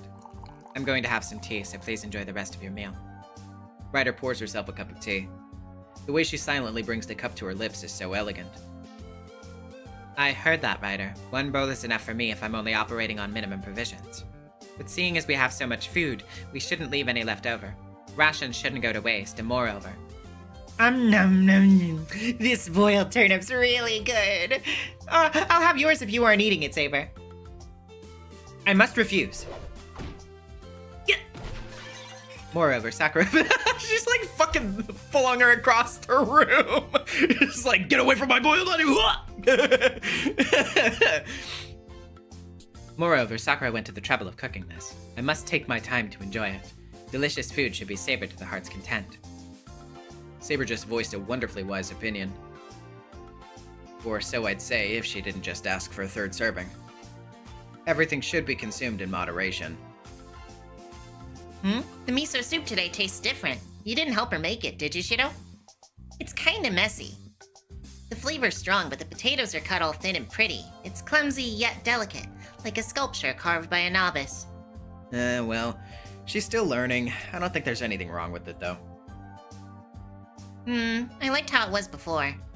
But I guess she has potential. This is more or less how Stella's Japanese cooking is. Ryder places a hand on her chest in relief. Hopefully she isn't lying. To tell you the truth, today's miso soup is Ryder's careful work. This morning I overslept and found Sakura and Ryder both in the kitchen.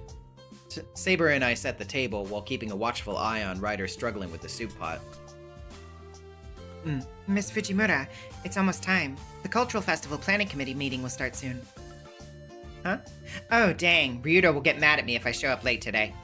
That's the life of a teacher. I don't even have time to enjoy tea after breakfast. Fujine gets up with her helmet in one hand, ready to ride her moped, the Tiger.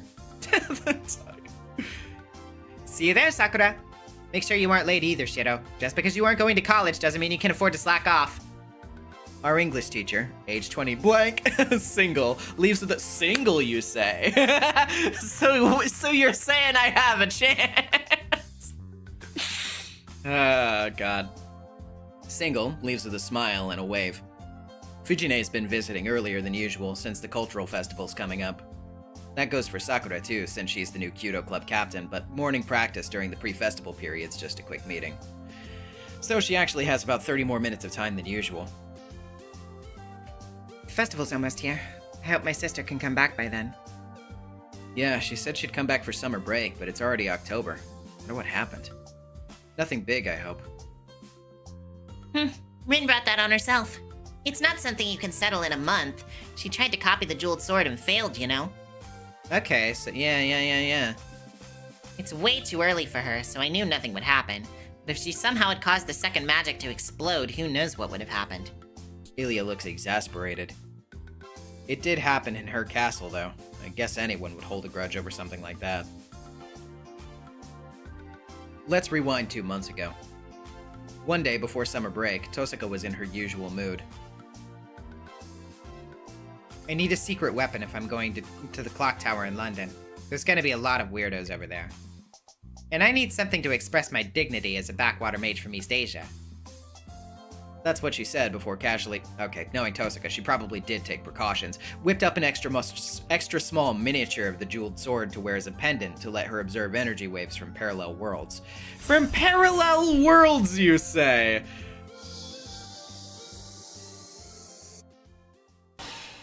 Oh, yep. You done fucked up, Rin.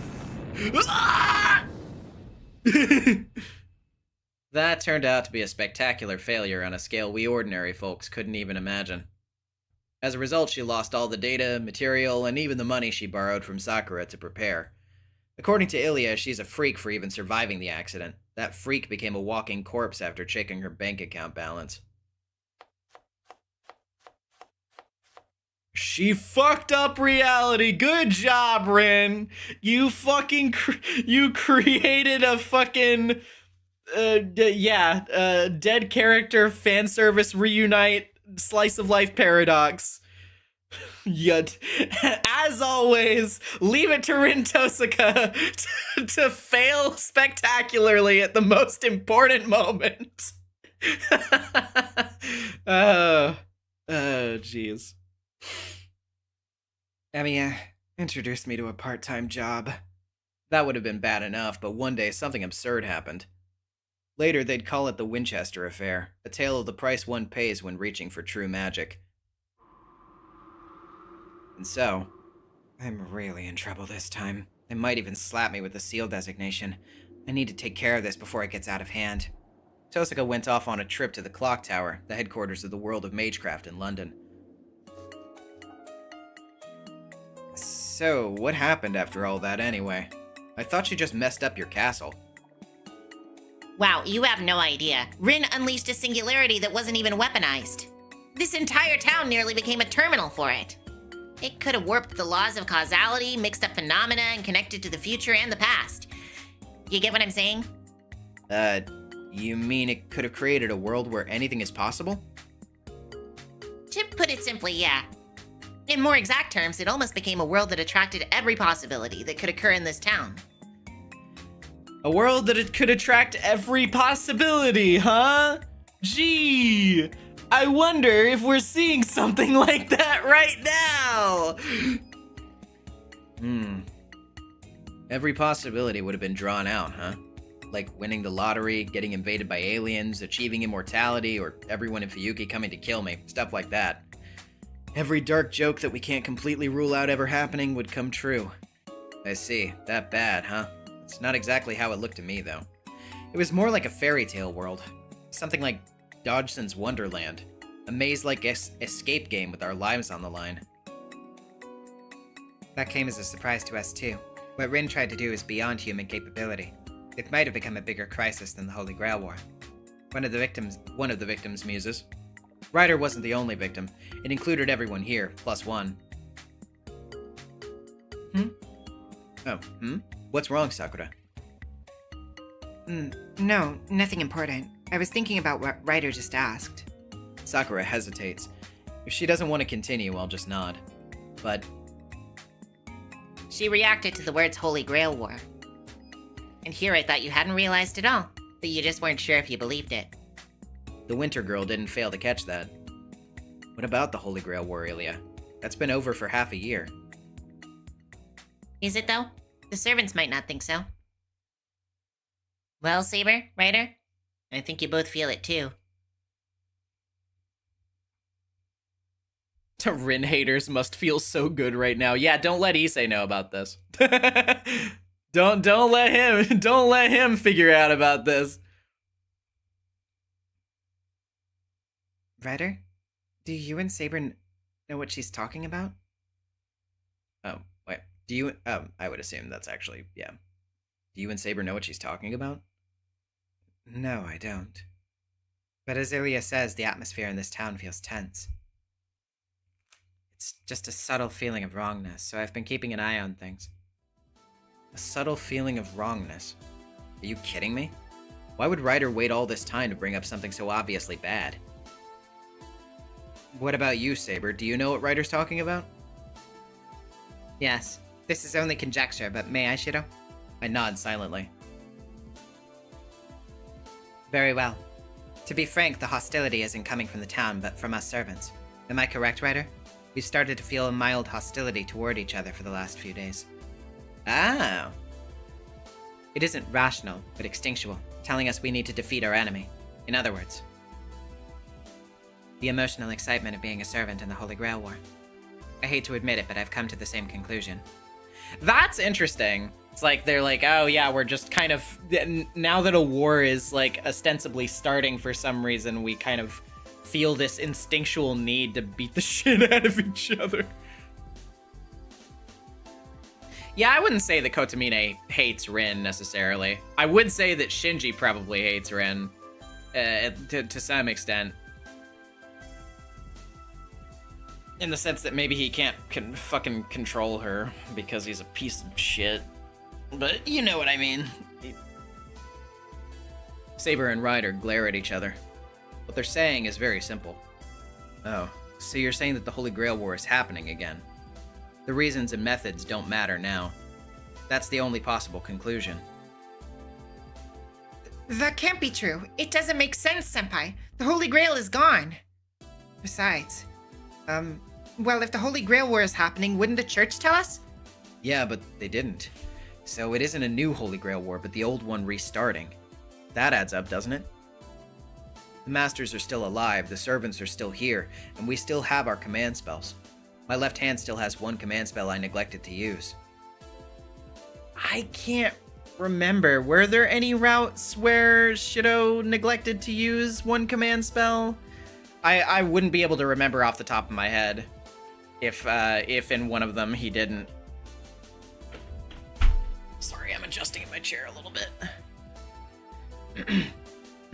Well, it's certainly possible. UBW? Okay, interesting. Shido won the Fifth War, but he didn't use the Holy Grail. The servant still remains, so it could mean that something set the war back in motion. Oh yeah, I mean, they were stolen before he could. I mean, yeah, but I don't know if that necessarily counts for what I'm thinking of then, because it's like, you know, he still has one here. In UBW, it'd still be gone then.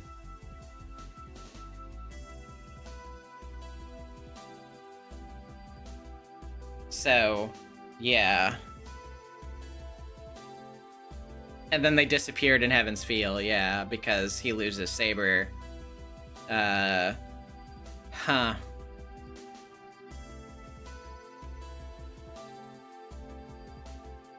In my head, the events before Rin fucking up reality took place in a similar world to the Fate route. That's just my thinking, though. Yeah, that makes sense.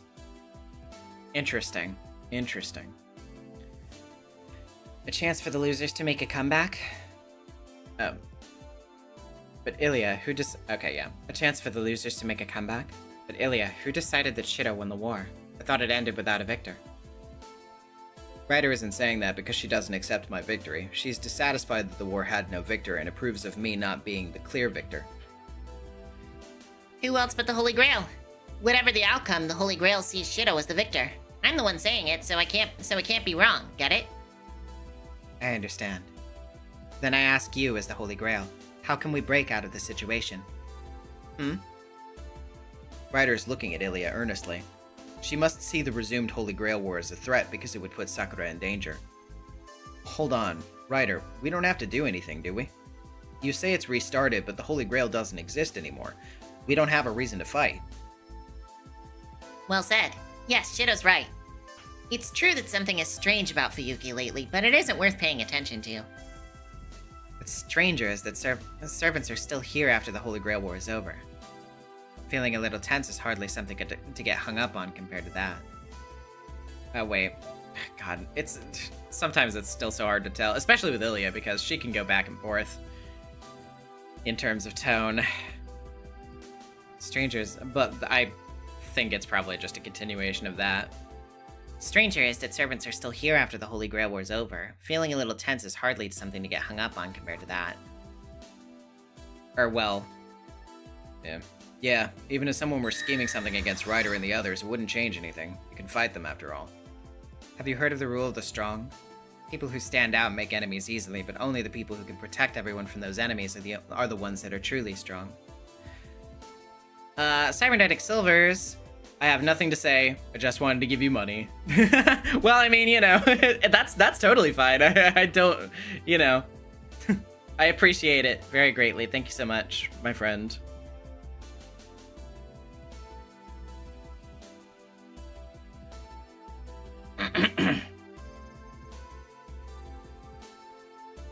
Actually, what's the conversion rate on that real quick? I need to know how much you just dropped there.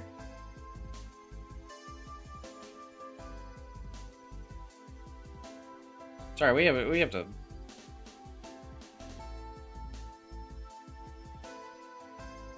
Okay, it's about 12 bucks. Gotcha.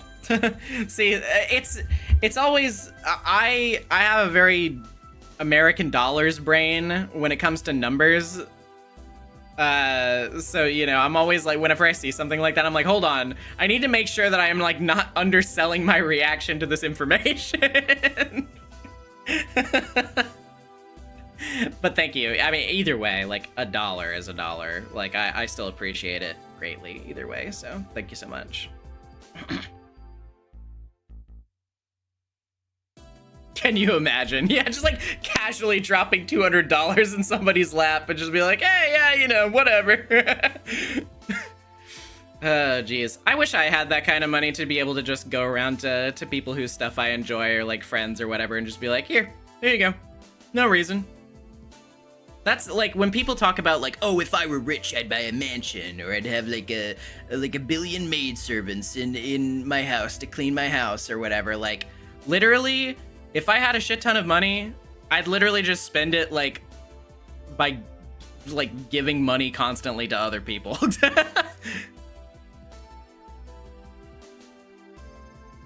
Anyway, someone who's good at fighting is just a thug. And as far as I know, we have 2 people here who are truly strong. Oh, okay. That was Shido, I guess.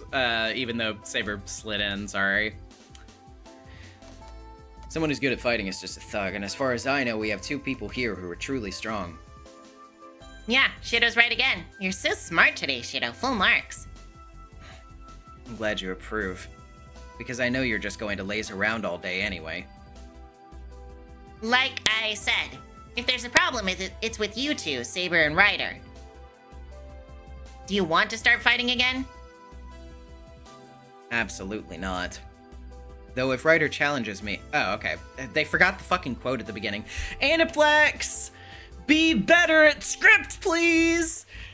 I know that you are kind of have a tendency of fucking it up, as you showed in the Stay Night remaster, but can you lock the fuck in? Absolutely not. Though if Ryder challenges me, I'd accept. I could say the same. I've lost to you several times. I wouldn't mind repaying the favor if I ever get the chance. Wow. I can practically see the sparks flying. When you peel away the peaceful veneer, they really are rivals. Good. You aren't cats in heat, so I expect you to both behave yourselves. I know you aren't the type to go hunting humans just to kill time. Ilya, what do you mean by that? I mean, like, you're ostensibly referring to them fighting, but don't phrase it like that. You're gonna give the audience many ideas. Jesus. Iliaspale, I resent that example. I am no fiend, though I can't say the same for her, given her history. Oh wow, you're really gonna flex on fucking Medusa like that, huh? You're really gonna do that one to her, Saber. Jesus. Ryder looks frustrated, but she doesn't protest. I don't think Saber's any less bestial than she is in certain respects, but setting that aside. So what's going on? I don't think the others will attack, so let's just wait and see for now. Nothing's happened yet, so I don't think we have to go out of our way to investigate anything.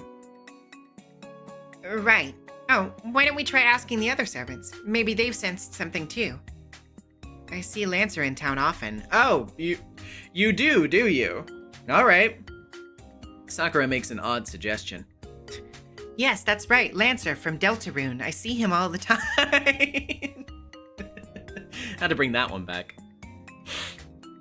But I'm completely fine with it. I bet Lancer would be willing to share his take on all of this. We'll take the opportunity to look into this too. Also, Sakura, isn't it time for school?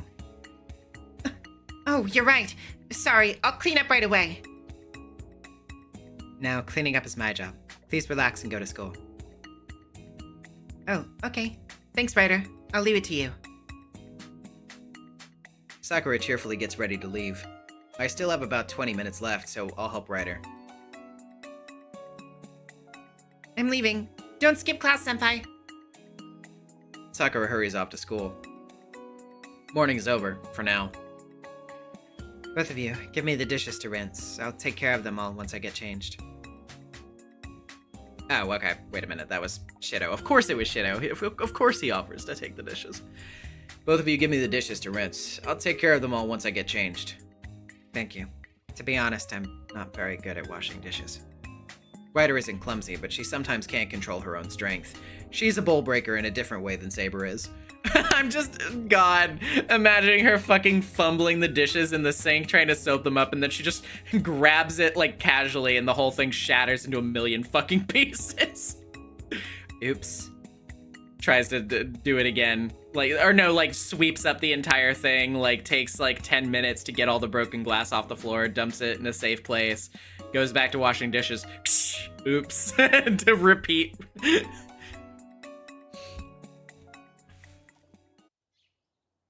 Anyway, I go back to my room. And then... Shido, about earlier. Please let me know if you decide to go out on patrol at night. I know what Iliaspale said, but something is bothering me. I appreciate the thought. I'm glad she understands it. I feel a little guilty about it, but a part of me is excited to go back to half a year ago. Alright. Once I get a chance, I'll let you know when we can go out at night. Something is definitely off with the town, so I want to patrol just in case.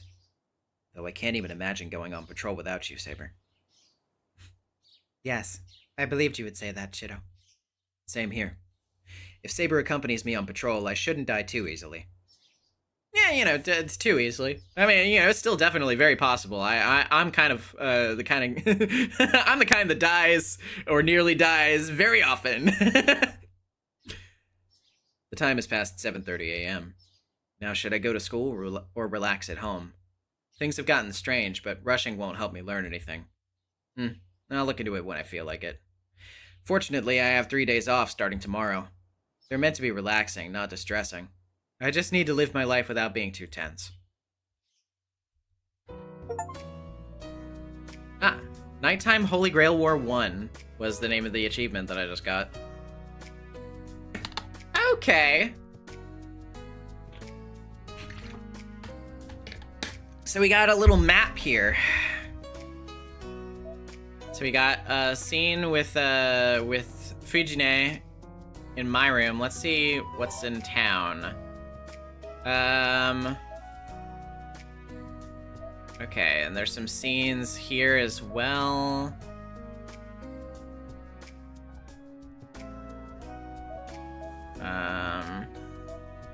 Okay. How do I go back? There's stuff going on over here. Oh, actually, can I not go back? Once I go into the city?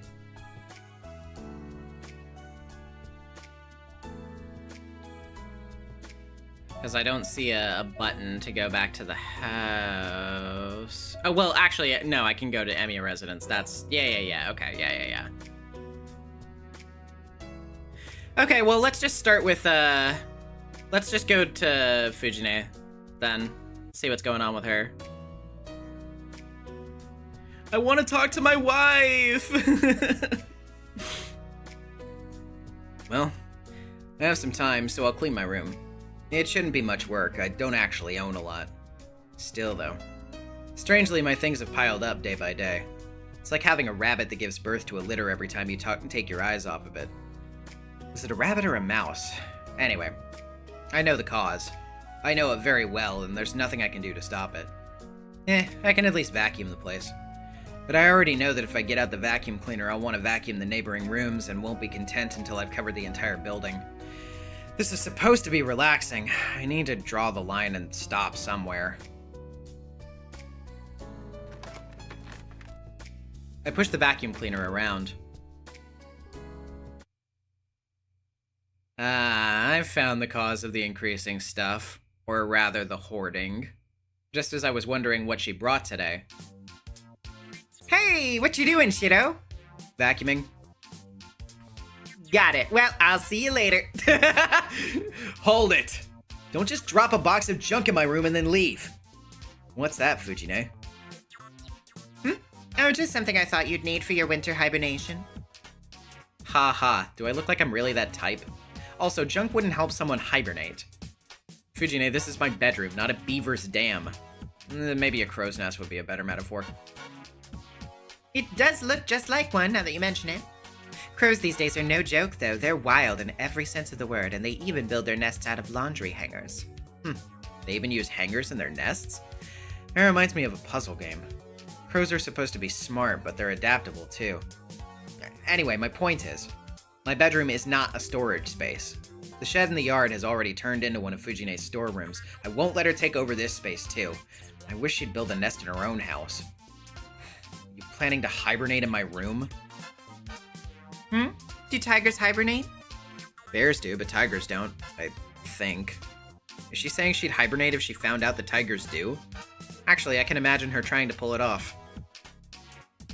Hibernating like an animal sounds nice. I wonder what it's like to spend the whole winter sleeping in a cave.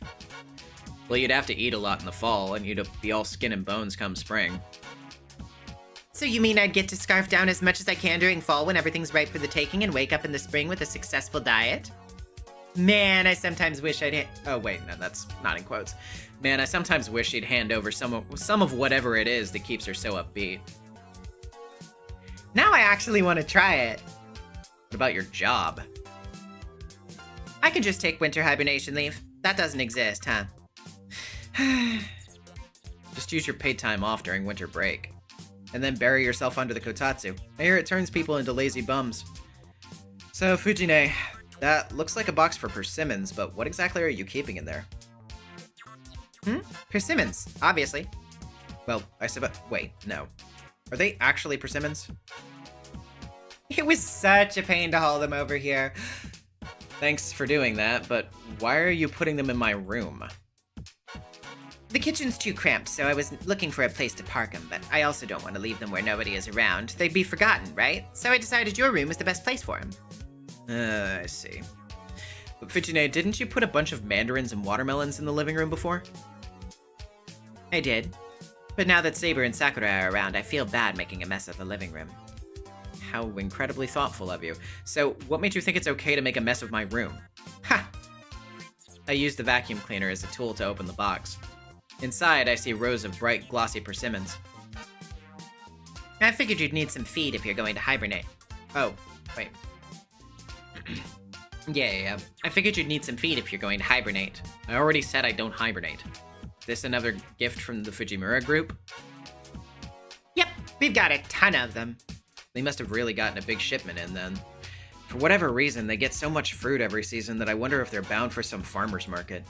Grandpa Raiga once said that it was the price for being part of the family. We had so many that I thought about drying them outside. Dried persimmons are sour, you know. What kind of prank were they thinking, sending them to someone raw? Anyway, we have 2 boxes of persimmons. I pick one up and find that it's rather ripe and plump. You better eat this soon. I know, right? Might as well be a persimmon festival at my house. Persimmons for breakfast, lunch, and dinner. I wanted to share some of the fall spirit with you. That's how considerate I am. Considerate. Rather than dumping what you can't finish on me. Uh-huh. Still, they aren't bad as far as persimmons go. Actually, these are great quality. It'd be a waste if these spoiled. I think it'll be okay. They'll be gone soon if everyone eats them. We had just enough people for the mandarin. Well, we had just enough people for the mandarins, but persimmons, huh? Peaches and pears went quickly enough, true. I recall the assortment of fruits that have gone through our house. We have a lot more people to consume than half a year ago, so they should go quickly. I've still got mandarins and apples waiting to be brought over. I think Saber can eat a lot of them. At least we can use persimmons and apples in cooking. Anyway, I'm putting these somewhere else. I can't clean my room with these in the way. The room on the north side's open, so I can just set it down in the hall around there. You should at least keep one box for your I really don't need that many. Come on, help. Okay.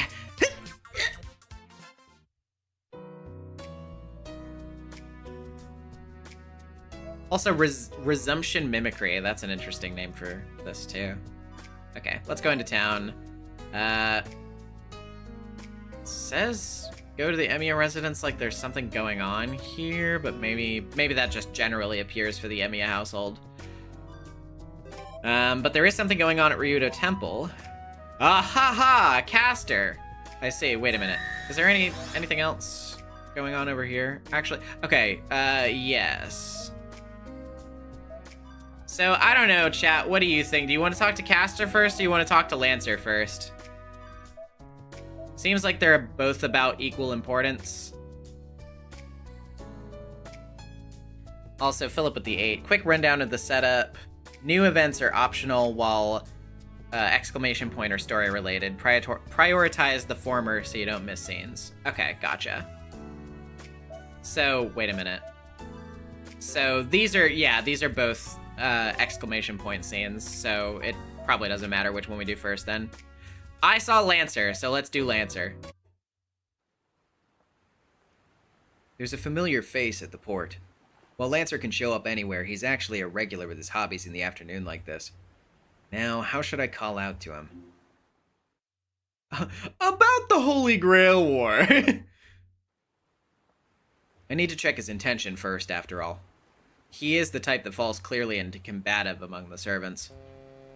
It's possible that he'd gladly adapt to the current situation, always happy to fight anything. So it's Saber's master. Guess I'm letting my guard down too much. Didn't realize who it was for a bit there. Fucking look at this guy's setup. Hold on. The fucking can stuffed full of cigarettes. The fucking, like, the green-ass, like, Mad Catz looking lighter. His fucking shirt. I love this guy. Holy shit. letting my guard down my ass. Despite stealthily approaching him, he noticed me from nearly 10 meters away like it was nothing. Don't try to copy Assassin, you're no good at it. Even if you try to steal some, I haven't gotten a single fish yet. Seems like I'm out of luck today. Go elsewhere if you're trying to prepare for dinner. That's rare for Lancer, who can survive anywhere, whether it's land, sea, or mountains, to be out of luck. No, that's not the problem. What do you mean preparing for dinner? That's because I'm doing it for you, ultimately. In the evening, an energetic girl comes over asking for fresh ones and takes a bucket full of fish. Oof, my apologies for that. Who knew that the cause of Fujine bringing more fish home was here? The world is too small. Chalk it up as a wonder of the world. Well, the girl herself is a mountain of mystery to begin with. So, if you're not after food, what'd you come here for, boy? Ultimately, he is a servant, with business never far off. I thought he'd become complacent with peace, since he'd assimilated into city life more than Saber and the others, but of course that's not really the case. I came here about more serious stuff. I'll get straight to the point. Lancer, what do you think about the current situation? No, first of all, why are you still here again? Lancer's Kotomine's servant, but Kire Kotomine passed away half a year ago. Yeah, so Kotomine's dead. He dies in every route, so I guess even with the, like, sort of infinite possibilities things, it's like, well, regardless of what route you go through, Kotomine dies, so... That motherfucker is not here. Alright. Sad, but what can you do? No more Mapo Tofu. Servants cannot exist if they lose their master. Therefore, it's odd that Lancer's here in the first place. Well, I made a contract with a master, right? Putting that Gilgamesh guy aside, I don't have the power to stay in this world without a master. Contract? But Kotomine died. He certainly did die, but the contract is still active for some reason. I also am curious about that. Well, I'm still here, so it's fine. There's no use in worrying about being alive. You should go with the flow. Don't sweat the small stuff. You should think about how and not why if you're that concerned.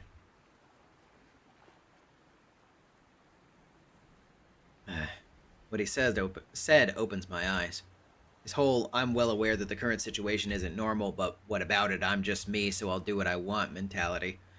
Literally, he's telling me to let it be. His dauntlessness makes all my worrying seem inconsequential. Okay. So, what? You don't even try to figure out your situation, even though you have an active contract, but no Kotomine? Yeah, I don't feel like I have to go out of my way to look into it. As long as no one puts up a fuss, I'm gonna do what I want. Does that apply to the Holy Grail War too? You also sense the battle's resumed, right? Oh, yeah, that. That certainly is a rising urge to defeat other servants, but that's it. Look, man, I'm neutral in all of this. I don't really care about it, but I'll match any challengers. Lancer isn't lying. I'd have thought Lancer would be more spoiling for a fight, but even he seems apathetic about the situation. That's right. I'm the one who thought Lancer had assimilated more than Saber. I guess that means he's enjoying his life here. I see. Saber and Ryder are friends for you now. You wouldn't try to kill each other. The hell you on? Servants are all enemies. He quickly answers.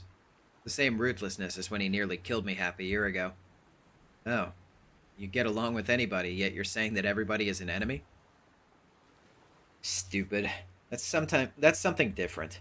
I can like someone even if they're an enemy. There's no reason I have to hate them just because they're opposing me.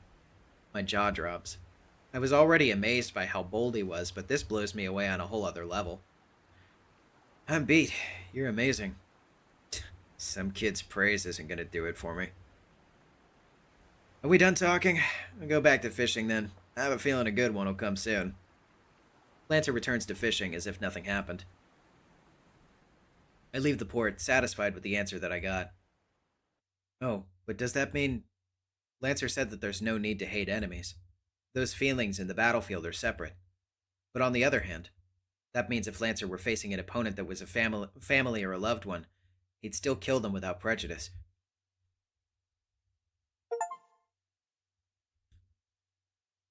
Lancer's Answer was the name of that achievement. It's past 9 p.m., after dinner. Dinner ended without any major incidents, and everyone returned to their own rooms. It's still too early to sleep, so how should I enjoy the rest of my time?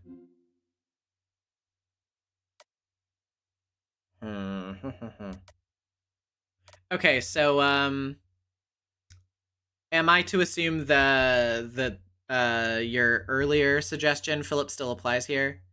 Where it's like, these say new, so I should do these first before I do the exclamation point thingy? Or is that different for these screens? Yeah? Okay. Then, in that case, I will go investigate the town at night. By myself. At night. I'll go check out the town. I know what Saber said, but there are some things I can't know unless I'm alone.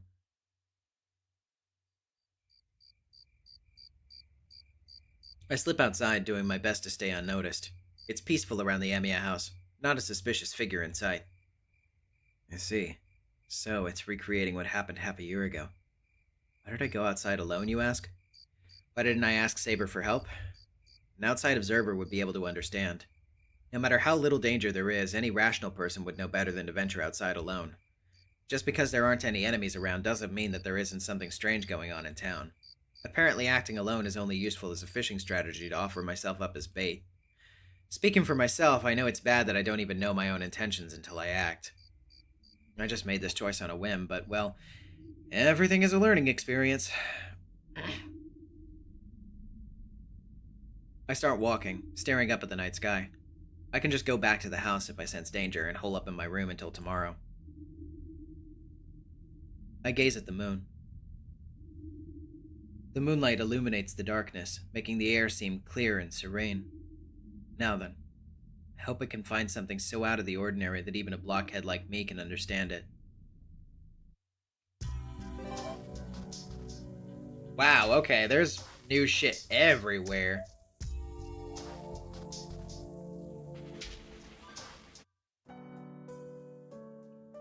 The mountain gate is silent. Stone steps stretch into the night sky. For some reason, the long stairway appears as if it extends into the sky itself. Fortunately, the moon isn't directly above Ryudo Temple, so the stairs end at the temple, rather than literally leading to some otherworldly lunar realm. I peer into the temple from the gate. Nothing seems amiss in the temple grounds. If I want to investigate further, I'll have to go inside. Oh, hey! Hey, what's up, man? You there. Take another step and you'll lose your head. But as you can see, a servant still guards the mountain gate. You must have a lot of free time if you're still upholding your role when you don't need to protect this place anymore. Wait, are there a lot of burglars trying to steal the Buddha statues lately? I haven't seen any thieves, but others have passed through these gates. See? One just went right by you. Of course, there's no one there. All I feel is a lukewarm breeze against my cheek. Cut that out. It's forbidden to tell ghost stories at a temple. I'm freaked out enough already being here on my own, so you don't need to intimidate. Oh, I see. Servants are spirits too, so he might actually mean it. Hey, are there really ghosts around here? Indeed. You've just failed to notice them. In life, I was a humble peasant. I never had any sense for the spiritual, and I only became aware of others like me once I was summoned here. That makes sense. Well, if I can't see them, then no harm done. The only ghosts that can hurt humans are the ones that we can see. If they're invisible, then they won't pose a threat to my life no matter what they are. Try dying once, if you'd like to know more. I'm sure the vixen would readily give you a quick death if you ask. No thanks. I don't trust Castor as far as I can throw her. She might say yes at first out of goodwill, but I have a feeling she'd get a flash of evil inspiration midway and betray me on the altar. I can't argue with that. You should be careful whenever she's dressed as a servant. Castor's probably a good woman at heart. She's reformed now, but after living a life stained with treachery and dirty dealings, She still has moments when she smirks and slips back into witch mode. Among the servants, I shouldn't let my guard down around. She's got to be one of the riskiest. But what business have you here tonight? I suggest you come back during daytime if it's something mundane. I may no longer be obligated to guard this gate, but her command spells still bind me. I can't stay my blade against any who would come at this hour. No, I see. She used a command spell to make you stand guard here. This servant was unrelated to the Holy Grail War to begin with. Assassin's only role was to intercept enemies who attempted to breach the gate with his sword. He wouldn't have anything to do with the disturbances in town, nor would he care. I'm leaving. Sorry for the intrusion. Oh, did you just come here to chat? If you're just standing guard, then we're good. I'll bring you a gift the next time I visit. I leave the mountain gate. Well, well. Then do come back with a pretty flower in hand. No, make that two. Not that I'm complaining, but it's rather disgraceful for a man to be alone on such a moonlit night. I think he's asking me to bring Saber and Ryder. I'm not sure whether to call him bold or bizarre. He might be the only guy who'd make a pass at two servants who used to be his mortal enemies. Though, I can relate. A beautiful springtime night like this might be a nice occasion for an evening party. It's about time to head back. I don't necessarily need to turn up anything tonight. There's always tomorrow. I return to the Emiya house. There's still some time before the night's over.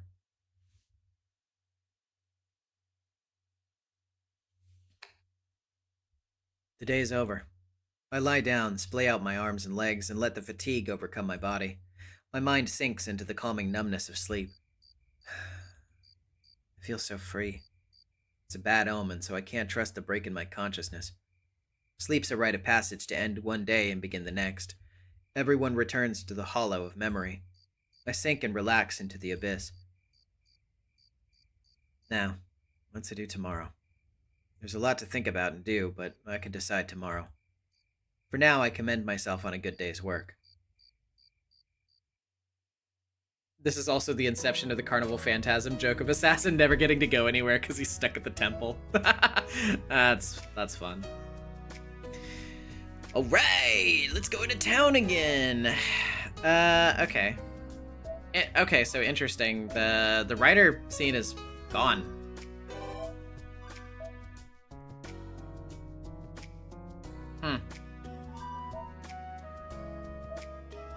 What's going on over here? It's one with Makidera. But this is a new scene, so let's do Seiba. I was looking at the sea. Saber says as she looks back. There's nothing else to see. I came here on a whim, and the first person who I found was Saber. A white blouse and an ultramarine blue skirt, her shining golden hair. I could tell that it was Saber right away, even from afar. Yet, I didn't call to her for a while, even as I came close to her. This must not be her first time seeing the ocean. She's staring too far into the distance, so I can't help but think that. How stupid. Saber's hometown should be by the seaside. The ocean sure is calm here in this country, Shido. Yeah, this is the inland sea. There's more rough waves if you go further out. It'd be grand if the waves surged on the cape like the black current of the Pacific coast or the rough waves of the Sea of Japan. Taking Saber to a place like that sounds like a dream. The sea of my hometown was like 1,000 white horses were running while bristling up their manes when the wind made the waves turbulent. Or if you looked at land in the distance from above the White Cape, you could see the opposite shore extend beyond the sea fog. Even though it's a calm sea of a warm autumn day, I can picture that scenery when Saber describes it. A more harsh and solemn scenery that isn't similar and can't be seen from the ocean now. I glance at Saber's side profile. When she's talking about her hometown, it feels somewhat painful. If peace ever came to my country, I wanted to go on a boat and see the land of another country. The golden plains of Gaul that the knights from the continent talk about, and the green hills of Hibernia, where the people of Erin live. Or I wanted to fly my flag and see unknown cultural relics with my own eyes, on the distant land interwoven in the songs that the minstrels sang. I have no words to respond with. Discussing an ending that couldn't be fulfilled is not my job right now. I could not help but recall those kinds of things. I'm blessed. I wonder what kind of miracle happened that allowed me to overlook this view not with regret, but as a good memory. I think of my former country and am connecting my memory to your country even now. Saber turns around. The sea breeze flows through her arms as if to bless her. This land is nice, enveloping me with warmth. They do say home is where you make it. I'd like to show you my hometown someday. Even if the times change, I like to believe that the sign of the times that we lived through is left in those green hills. A hope similar to envy. There's no words for me to say as usual. Shiro, what's wrong? You look like you're having a hard time. Did I say something to trouble you? That's not it. It's just your first time talking about your hometown like that. The hometown that Saber talks about is scented like illusions and grass. I think hard about what kind of scent Fuyuki would give off when talking about it in another country, as an example. Isn't a hometown something you should reminisce about from afar? No. I don't know whose poem that's from, but I understand that nostalgia. No one would know where they were until they distanced themselves. That is... I feel like I've heard something similar before. When you break something that you don't feel that attached to, you realize that something was important in exchange for mourning something that won't come back. You don't know until you distance yourself, huh? But how do I say this? It's too natural to live in this town after being raised here. I feel like I would want to come back here eventually, even if I go somewhere far away. Yes, I feel your way of living from those words. Even while thinking of your hometown in another country, your heart's always in this town. That's correct. A hometown is something like that to anyone. I nod to Saber's words. There's no one who wouldn't love the land that they grew up in, even if they don't have any clear feelings of affection. That's a homing instinct that's incorporated with an unconscious foundation that's hard to go against. Yet, even so, there are some unique souls who hate their hometown so much that they want to leave.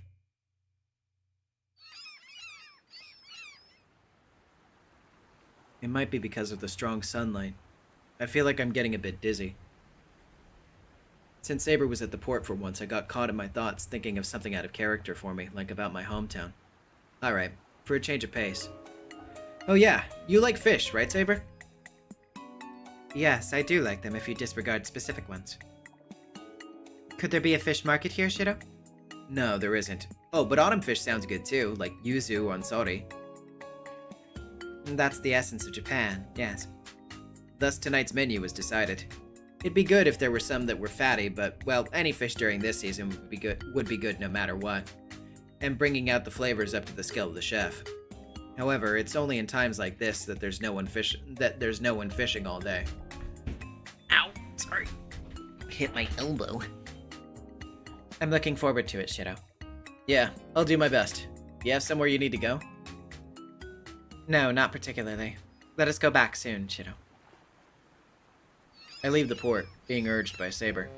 The sea breeze pushes my back. The horizon in the distance. I wonder if the wind that blows from a distant foreign country crosses this country and eventually goes back to its hometown.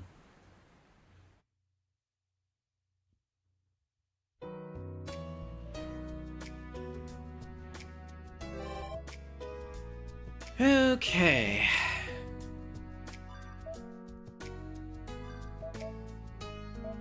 Ryudo Temple?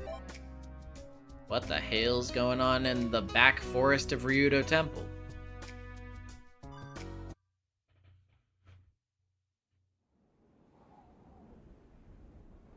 I disappear into the woods behind the temple. The vast mountainous landscape below my eyes reminds me how pure and unadulterated nature still is out here. When I remember that the Einsburn forest lies beyond this mountain, it makes the familiar scene like something from a foreign land. I've been out this way and seen these sights many times before. It shouldn't feel special after all this time. I squint my eyes at the blazing sunlight. I close my eyes at the breathtaking vista. Somehow, this quiet makes me feel at ease. If I forget about my worries and rest here, I bet I could stay here taking in the sights until the stars come out. Now's not the time for that. I can come back and enjoy this another time. Winter break could work, but everything would be snowed in by then. We can have another camp out here next summer, then. I think a picnic would make everyone happy. Next year, huh? That's so far off. What'll even be left of this place by then? That's a different story. I grunt and stretch my back, then leisurely leave the cemetery.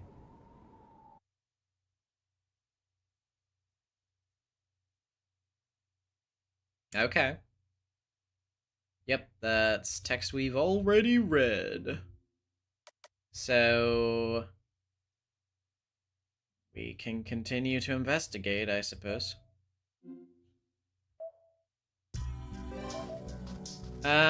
Well, we already did Ryuta Temple, so I guess the intersection this time. Nothing out of the ordinary here. It's dark compared to the Shinto city center in the distance, but I can hear signs of human activity if I listen carefully. An engine rumbles as a car passes by. A jogger pants, their breath ragged. Laughter rings from an illuminated home.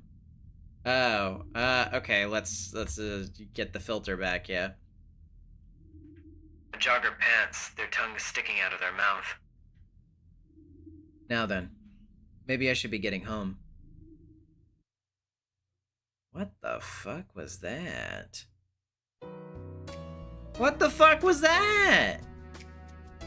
That was weird. That was very weird. Okay. What's going on at school? Okay. Well, that's nice and all. And I will talk to you eventually, I suppose, but if it's all the same to you, well, actually, what's going on across the bridge, too? Nothing. Okay. Then in that case, yeah, I think I'd prefer to talk to Sakura right now. What's going on with Sakura? I'll go talk to Sakura about lunch. We have a big family to feed. It's a lot easier when we both work at it together. Sakura normally lives at the Mato residence, but she stays at my house on weekends and long holidays. Ryder and Saber prefer the Japanese-style rooms in the main building, while Sakura and Tosuka prefer the Western-style rooms in the guest house. On top of that, Fujine and Ilya show up sometimes for meals, so the population of the Emiya households exploded. Sakura, you there? Senpai? Hold on. No, fine, yes. I have no idea if it's okay to go in or not. I think the fine gave me permission to enter, or maybe she was telling me she's fine for now and I should come back later. I did suddenly intrude on her, so maybe I should leave and come back after all. Hey, it can wait if you're busy. I'm not busy. Please come in. Alright, I will then. Sorry to keep you waiting. What did you need, Senpai? I wanted to talk to you about lunch. It's a little early, but I thought I could hang out with you for a little while first. I appreciate that. So, wait, I haven't done anything for you to thank me yet. I feel bashful now, too. How pathetic. I should be getting used to her being around her, but I start to feel shy whenever we're alone together. Right, then please make yourself at home. Thanks. I feel like I'm imposing, though. Not at all, I actually slept in. But now I'm awake thanks to you. I managed not to be lazy today. That's what I wanted to thank you for. Is that okay? Oh, that's what you mean. Then don't mind if I do. I have no reason to refuse now. I enter and sit down in Sakura's bedroom. There's a faint, sweet aroma in the air. Is that perfume or air freshener? Is it too strong? Huh? I don't think the AC or heater are on. No, it seems like you noticed the scent. I used a little bit of fragrance. So it was perfume. I don't know what brand it is, but it smells good. So Sakura uses it too. I thought it'd be good to put some on. Well, I think it suits you. The person who uses perfume most often in our household is Tosuka, I think. She's pretty conscious about using different scents for different situations. Tosuka uses perfume to hide the strange scent of the medicine she uses, but yours is different. I just learned by watching others. My sister uses a lot of different products. It isn't easy. Have they been giving each other makeup lessons? What a harmonious sibling relationship. I see. I don't think it'd be a good fit for me. I don't think it'd be a good fit for me. Sounds really elegant, the way you two talk about it, though. Really? I think it's wonderful when men use cologne effectively. Ugh. If I do, I feel like Saber and Mitsuzuri would get mad and call me weak for using perfume. Mitsuzuri-senpai probably would be upset. She practically worships you. But I think cologne would suit you. I'd like to buy some for Ryder's personal use, but she doesn't seem interested. You got a lot to worry about, but as I sit in Sakura's room, I remember all the members of our household who came up as we were talking. A lot of people live in this house now. That's true. I thought it was lively when I began staying over, but I never thought we'd have so many people here. Sakura laughs. Right, only she and Fujine knows what this house used to be like. It's changed a lot in a short time. I'm not sure whether to be impressed or shocked. It used to feel so empty whenever anybody left the house. This part of it too. She nods. Fujine comes and goes, but doesn't live here. Sakura came over to help with breakfast and dinner, but she didn't used to stay over during the day. For a long time, I was the only person who lived here. It didn't make me feel lonely, but now that I look back, that was rather... Yeah, I remember being surprised that you lived in this huge estate all by yourself. It was over 2 years ago. Back then, Sakura was a serious girl who never smiled. She showed up one day with a brooding look and said she wanted to start coming here. Really? Your house is pretty big too. No, our homes are spacious in different ways. The Mato house has always been uninviting, but these rooms feel like they want to be filled. Even Ryder seems happier and more at ease here. I'm sure Saber feels the same way. Really? Huh. At the time, I felt like this place turned into a boarding house, and also that we had more hands to help with the housework. It really was hard cleaning the entire house. Sakura smiles, fondly remembering the past. There are still a lot of unused rooms, but before most of them were used for storage. Buildings quickly fall into ruin when people don't live in them. It was quite an undertaking to clean the entire compound. Yeah, I think our next end-of-year cleaning will go a lot smoother. Ryder's good at cleaning, you know. So we can rest easy. Sakura looks as proud as if she were talking about herself. Ryder does like keeping things tidy, but her bigger asset would be her strength, I guess. But... Yes? Don't you get nostalgic for when things used to be quieter? The question slips out. No reason for it, it's just what I'm wondering in the moment. I do think it's a shame that I can't be alone with you anymore. She's right. We used to be the only ones in the house before Fujine came over for breakfast, and she often used to wake me in the shed. Is she saying that she wishes she could be alone with me now? Oh. The realization takes me by surprise. I used to see her as a little sister, but she's matured so much that I have mixed feelings about staying as a brother figure.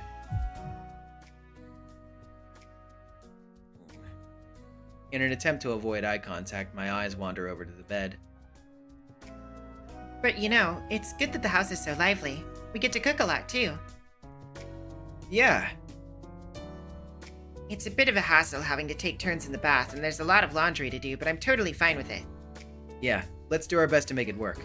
Together. We both rush to agree with each other. I wonder if Sakura is trying as hard to hide her pounding heart as I am. Do you miss how quiet it used to be, Senpai? No, not necessarily. The past is in the past, and the present is the present.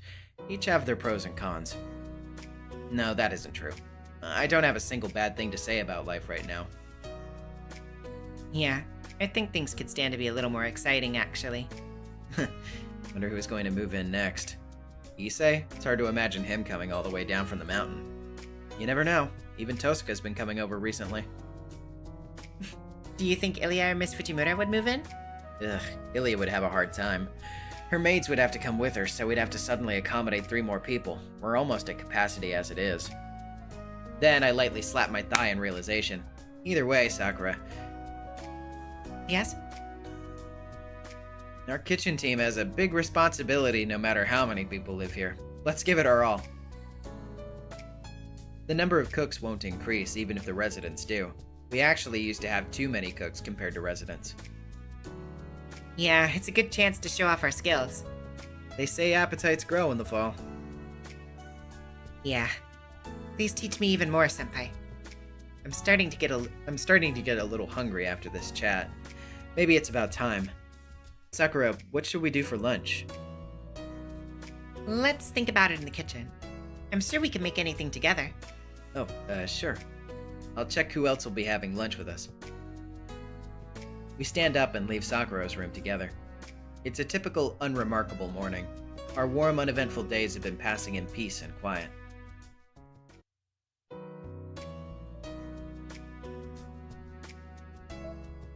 Okay. So, Mitsuzuri is over there. I guess... Okay, yeah. These are just the places that you can go. There are some places you can't go right now. Okay, that's an exclamation point. I can't do that yet. But... don't scare me like that! Anyway, what's up, Mitsuzuri? I finished my lunch, so maybe I'll try taking a stroll. The #1 leisure spot in the city, Waterfront Park. It's the perfect date spot for couples. Date? Couples? No, it's my precious alone time. I shouldn't think about unnecessary things. I just need to relax. It's a bright and good day for a nap, but it starts getting windy and chilly in the afternoon. The pleasure of being able to waste this valuable time. Hey, Emiya. What a coincidence. I hear a familiar voice. Mitsuzuri, are you ditching? What, practice? You talk as if I practice all the time. That being said, you were way more serious about it than I was in the past. And you were the one who was working hard so that you wouldn't lose to me. Was I that passionate? I was so busy with my part-time job and housework that my impression of the archery range is faint, to be honest. Oh, okay. Wait, no, yeah. Okay. It was probably both of them were still her. It just confuses me sometimes when it's like, I'm gonna close the quote, and I'm gonna open it back up while the same person is still talking. Really? Even among the main current members, there's no one that comes out to the archery range more than you and I did.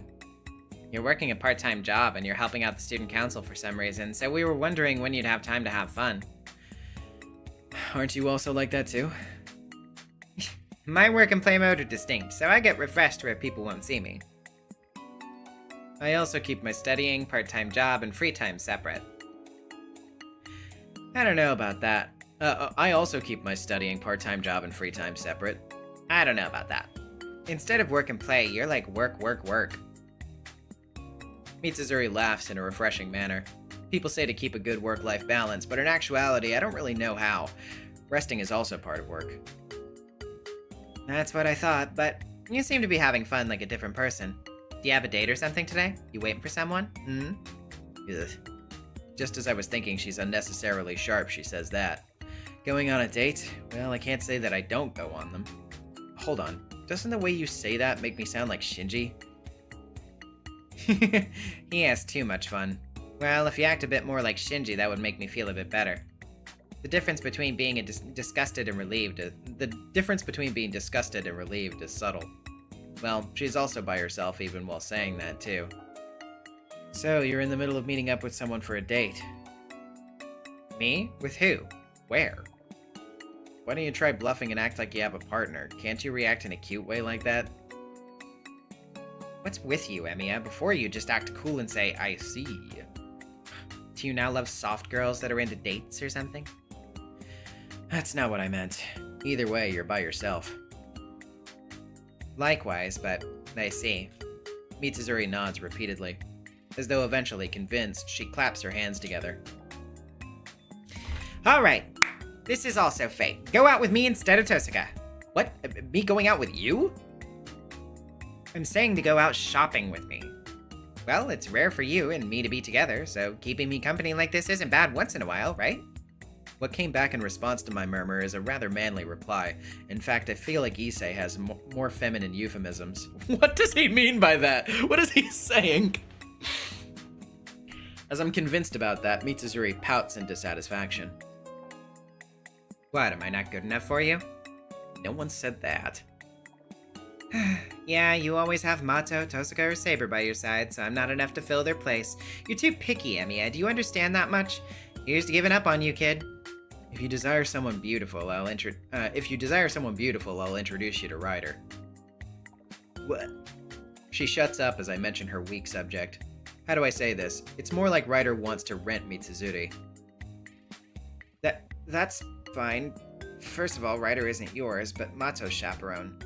I'm sure Sakura would agree without hesitating if I ask. Well, lending and borrowing aside, what are we doing here today? Where are we going? Mitsuzuri is like, dude, I want Ryder so fucking bad. I mean, I get it. I understand too, but that's really funny that she's just like, anytime she's around Ryder, she's like, perhaps women.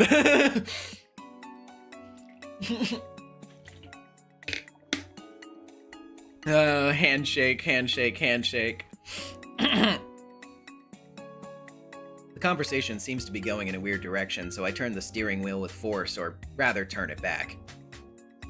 Alright, well, I'm sure you ate already, so keep me company while I get some tea. After that, we're going through records at the CD store, and then going to the arcade. Is that invite knowing that I'm not good with the bleep atmosphere of those game-playing facilities? I can only play games like Shogi or Tycoon, as I'm vaguely filled with anxiety, Mitsuzuri sighs. Shido's literally like, I fucking hate video games! I'm not an otaku! Don't take me to the arcade! I fucking hate that shit! Jeez, both you and Tosuka are so old-fashioned that it is unbelievable in this day and age. Mato is actually pretty— Hey, I'm nowhere near how old-fashioned Tosuka is. I attempt to object. Jeez. Can I exchange my practical skills of fixing a machine that's broken down to screws with using electrical appliances on a daily basis? Say those kinds of things once you at least have a cell phone, although I can't imagine you sending texts either. Very true.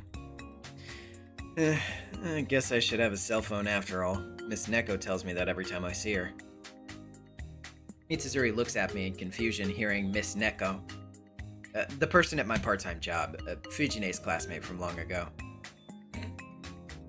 Oh, that lady at Copenhagen. Yeah, you need to contact her about your shifts and stuff, right? In my case, it's like helping out with all kinds of stuff outside of work, so maybe I shouldn't get one after all. Well, then that's your own choice and your own life. I'm sure it's a matter of time. Mitsuzuri laughs. She really laughs like she's having fun, so... I need to teach you about that kind of stuff. Make sure to bring Tosuka to the next class. She'll run away. If the teacher Mitsuzuri looks at Tosuka all smug, I bet she'll be muttering from start to finish, overcome with defeat. I see. If I teach you in Saber first, then it's better for her if we tell her that she's the only one who doesn't know. Let's see. Mitsuzuri is nodding while smirking, as if thinking of a brainwashing plan. Nevertheless, she's going up against that stubborn Tosuka. Good luck. I wouldn't be able to. Well, anyway, let's go to the arcade. I'm sure we'd be able to have a good match if it's something hands-on, yeah. Oh, yeah, that's what she was saying. Hands-on? Even if I were to go to the arcade with Mitsuzuri, the only ones I'd be able to play are... what about that shooting one? Good idea. Bet you'd be good at those. Maybe we actually won't die and have to pay more to continue. Anyway, let's head to the front of the train station. I'll at least treat you to tea. No, please let me split the bill. I follow Mitsuzuri, who starts walking. Isn't this a date after all? I think that to myself, but maybe it's better left unsaid. Come on, Emiya, don't be zoning out. It's my first time going to an arcade with a guy. Oh yeah, let's measure our punch strength. Mitsuzuri hurries me, as if she's having too much fun. This is far from a date.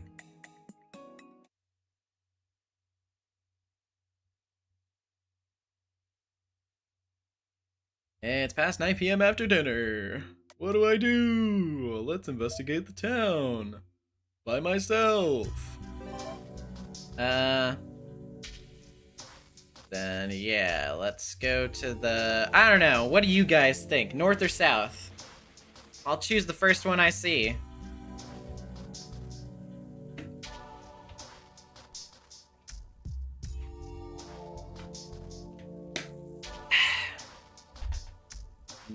North. That's not an answer.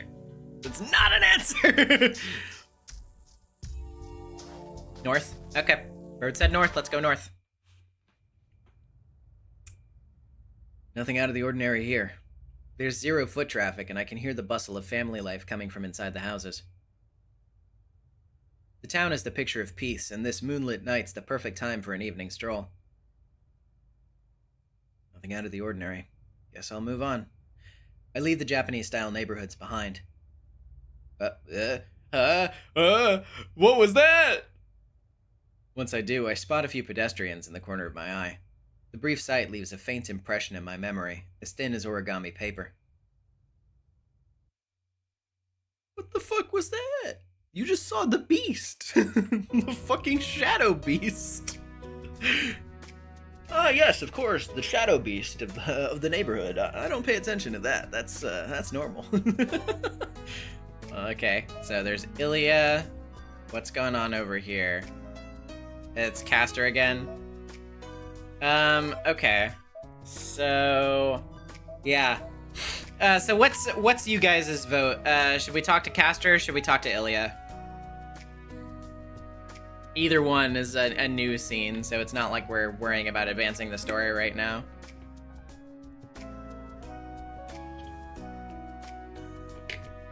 I'd go with Ilya.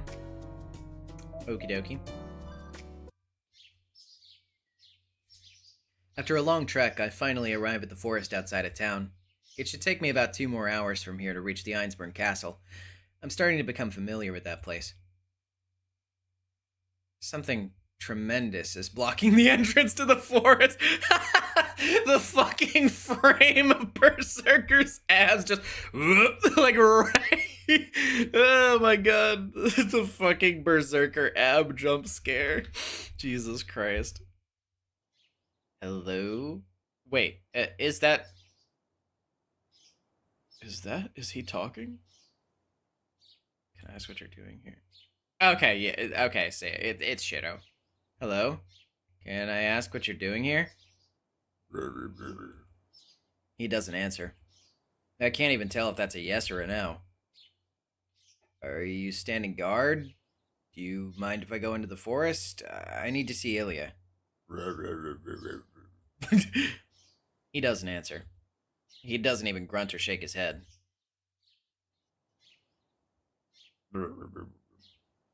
If he isn't saying anything, that means I can go ahead, right? We've seen each other before, so Berserker probably knows who I am. Okay, just passing through then. I raise a hand and walk past him.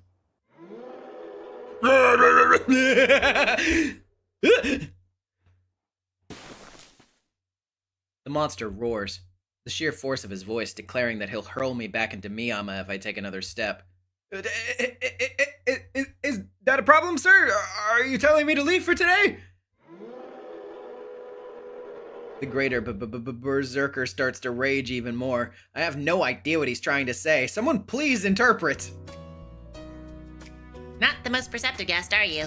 You showed up on a lady's doorstep without an appointment. Did you expect a warm welcome? Oh. Is that you, Shido? Ilya? Yeah. Hi, big brother. I don't see you here very often. Ilya waves cheerfully at me, but she doesn't step out of the forest for some reason. Hey, Ilya! I want to go hang out at the castle. Can you tell Berserker to let me through? Oh, so you came to look at the castle, not me. Then no. My house is undergoing renovations to add a second building, and we aren't taking any visitors at this time. You don't know how a girl feels, so please go back to your town. Bye! Waves Ilya. Even if I tried to stop her, an impassable wall of muscle blocks my path. Using the fucking, like, hands out sprite, like, obscured at that angle to make it look like she's going, like, whoop, with her hand is really fun. Now, hold on. I think wanting to go to the castle is the same as wanting to see you. I stick to the facts. Even I know how to consider a girl's feelings. That's pretty smooth for you, but no. There's nothing to do at my castle, there's nothing you'd enjoy there, and there aren't any clues to the Holy Grail War either. If you're trying to dig anything up on me, it'd be more productive to just walk around town. That's not true. I think your castle is an interesting place. It's incredible inside. You can always see Ilya there, and Sela and Laser there too. There might even be clues about the Holy Grail War there, if I look. Ilya's a master too. Even if there's nothing in her castle, Ilya could be in some trouble.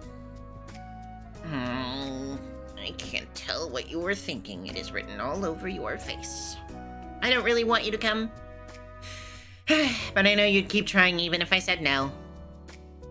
Okay, if you insist, then I'll think about it. You'll probably come back even if I chase you off. So I'll throw you a slightly odd welcoming party. Her somber expression suddenly changes into a bewitching grin. That's the face of an imp plotting some exceptional mischief. Hey, Ilya, you didn't just think of an awful prank, did you? I think it's admirable of her to welcome a guest. No need to get bogged down in the details. Well, if you're coming, I need to hurry up and get ready. I need to clear the forest, build a wall, get a bunch of chariots ready to receive you. And oh, I wouldn't be a very good mistress if I didn't give Stella and Laze a chance to shine. She isn't listening. I can hear Ilya's magic circuits whirring at maximum rotation. From what I've heard, Ilya's magecraft can skip over theory and produce concrete results. Maybe it's because she is a miniature Holy Grail. Whatever Ilya wants to do or wishes for will come true as long as it's within the limits of her magical energy. Whether she knows the specific method to accomplish it or not, or so I'm told. I think we need a moat, too. Can't exactly call it storming the castle otherwise. As for a maze... I might not have enough magical energy for that. Something that can't be undone is something that can't be undone is unfolding at a frenetic pace before my eyes. She's using the wish-granting power of the Holy Grail for the silliest reasons. Pronunciation of... Oh, okay, it's Liz. That's interesting. I wouldn't have guessed from the spelling, but... Understood. Ilya, I just want to visit the castle. Yes, and I'll send you an invitation once I'm ready. Just keep enjoying your peace and quiet in the meantime. I hope you're ready. Once it's ready, I'll give you so much to enjoy that you'll be the one asking me whether I've had enough. Ilya disappears into the mist, leaving me with a death sentence. That does not sound good for my health. It's starting to sound like I'll have to endure some terrifying trials to even reach the Einsburn Castle. The giant stands there silently. Somehow I sense that he's encouraging me with a "don't lose heart, lad."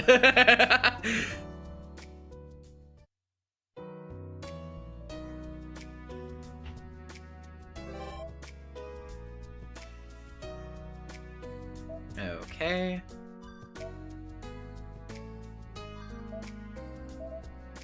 There's still a new Rito Temple. It's the mysterious silhouette again. What's going on at school? Issei! And also mysterious.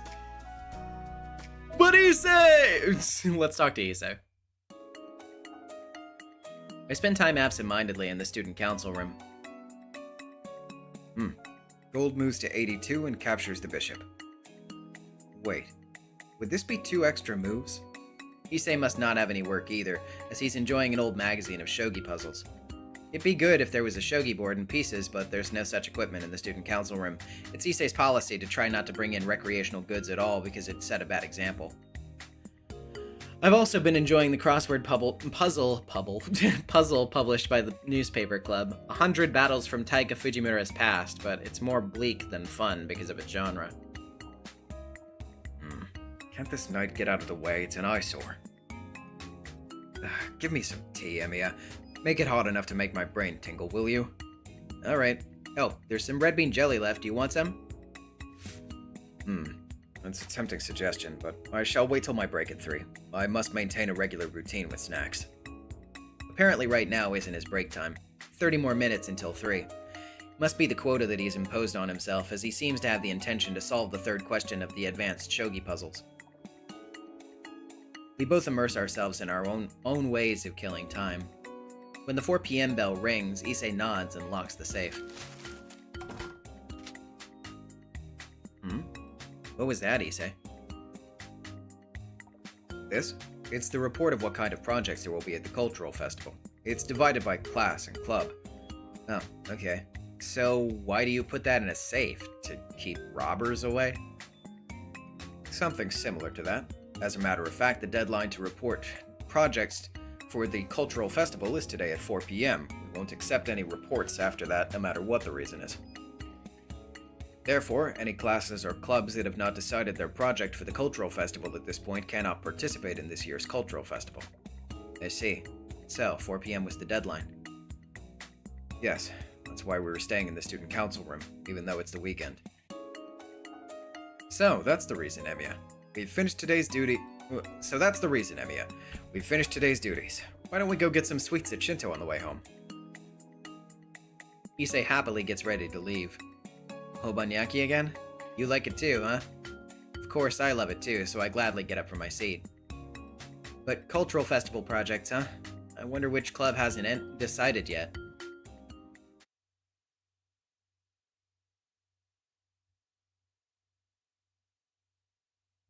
It's past 9 p.m. after dinner. Go investigate.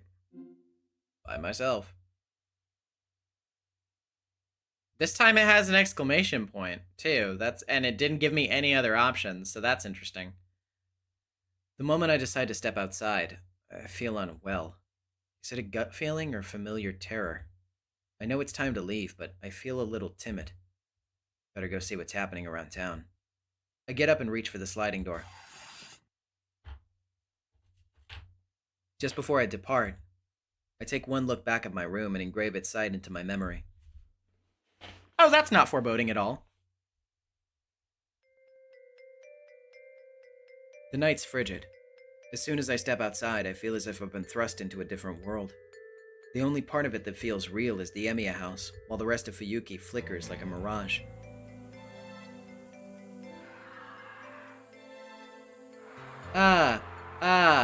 Okay, yeah, cool, man.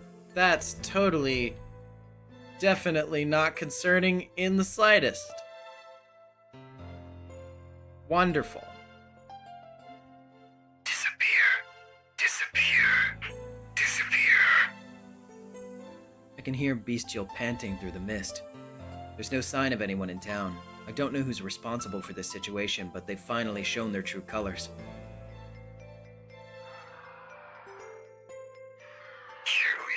Kill you. Nobody's here. It's really like a world where everything has died. All I see are ruined houses, broken doors, smashed windows, bloodied gardens. And when I look inside, I see the remains of utter butchery. Everything is wrong. What's especially off is how there isn't a single dismembered hunk of flesh or dead person in sight. Still, it's crystal clear what happened here. Unknown emotions irritate my brain. An exquisite balance of rage and disgust fills my mind. I despise a mass murderer I've yet to lay eyes on. Can't see. I can't see anything anymore. Who are you? What the hell are you? I follow the echoing rasps. The howls are a voiceless voice directed at me. Animosity and appeal are directed at me from all sides. Enmity and envy. I feel so revolted I want to vomit. I hate you. I hate envy you. I hate envy you. I hate envy you.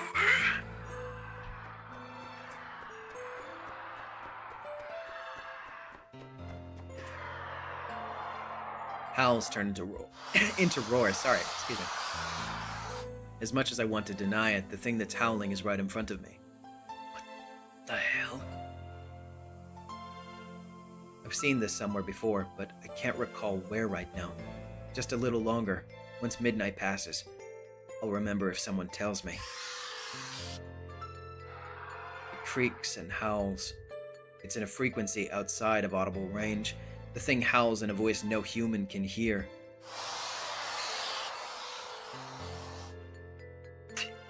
Only want to save yourself. The beast rears its head. It looks at me and charges with a shrieking rake of its claws.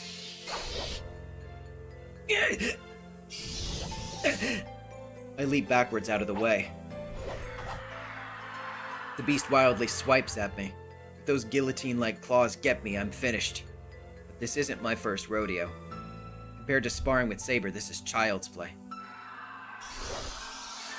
It has little chance of hitting me, but the beast keeps attacking obsessively.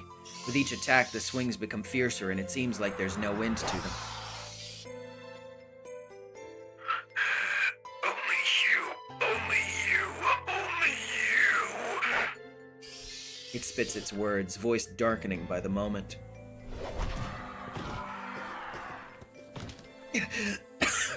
Crap, I counterattack on reflex, even though I could have kept evading it no problem. I sidestep the beast's claws and kick its exposed belly with full force. It isn't much of a threat after all.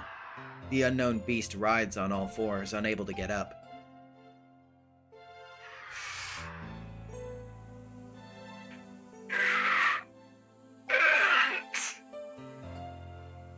Hey, if you understand me, then answer. Are you the one who did all of this to the town? That can't be possible. Most people will be helpless to defend themselves against this thing, yes. But there's only so much it can do. It wouldn't be possible for this thing to depopulate the entire town in the span of an hour.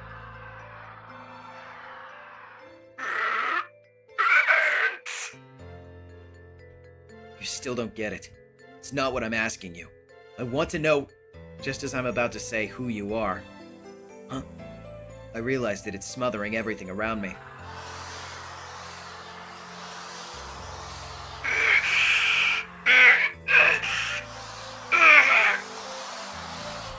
Myriad malign voices moan in unison. A swarm of beasts has overrun the park. Damn it. If there's this many of them, it would take them 20 minutes to clean out the entire town. Never mind an hour.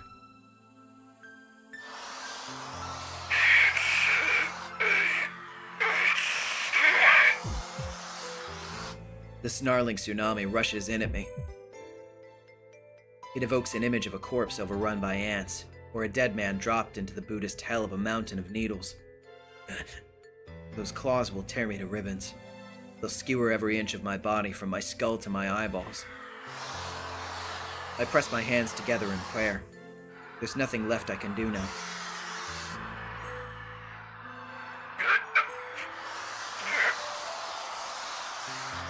Our wish.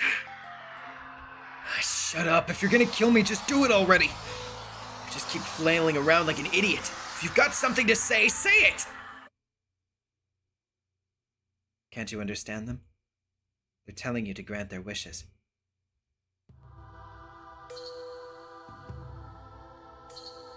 I reflexively look up at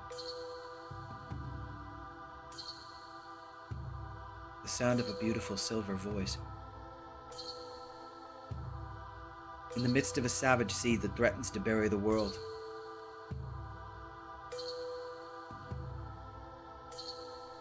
stands a primordial figure. I know her. I know this woman. But that isn't for another hour from now. I feel vexed. It doesn't line up. Everything is shut off, even though everything is in place. Oh, wait. Shit. Wait, shit. This is red background. I've been reading it with, Shidow's voice, but is this Bizette? I don't know if I'm spoiling myself by asking this question. It's Shido? Okay. Interesting. Interesting. What the fuck? Not sure why it's red. Didn't realize it's also red here. Okay, but it is Shido though. Okay. I just wanted to make sure. I was thrown off by that for a minute. Red because spooky. Everything's shut off, even though everything is in place. But you failed. It seems it's still too early for you to be here. The horde of beasts closes in. Inescapable death approaches. Though, even if I did run, it wouldn't change my fate. Begone, sinner. There is no longer any place for you on this earth. The girl utters a final notice, like a prayer. She closes her eyes. Overjoyed, the chorus of beasts pulls Shiro Emiya's body apart. Oh, okay.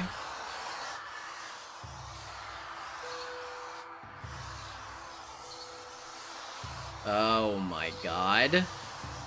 Oh my god. And so the proliferation of wickedness continues. The night of October 11th, Fuyuki City has come to its end under a mountain of corpses. What the fuck? Oh, okay. Good. Bad end. Great. Awesome.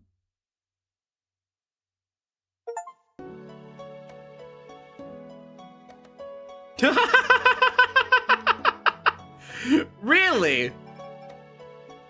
Okay. Yay! Yippee! Oh, okay. And then this is where you would start doing the stuff that you missed from before. Oh my god, it's a fucking time loop. God damn it. It's a fucking time loop, god damn it. There's new stuff! Oh, you can also change to afternoon to next day. Interesting. Oh my god. Oh my god. Oh my god.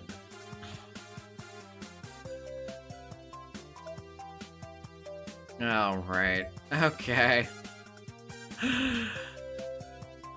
Alright.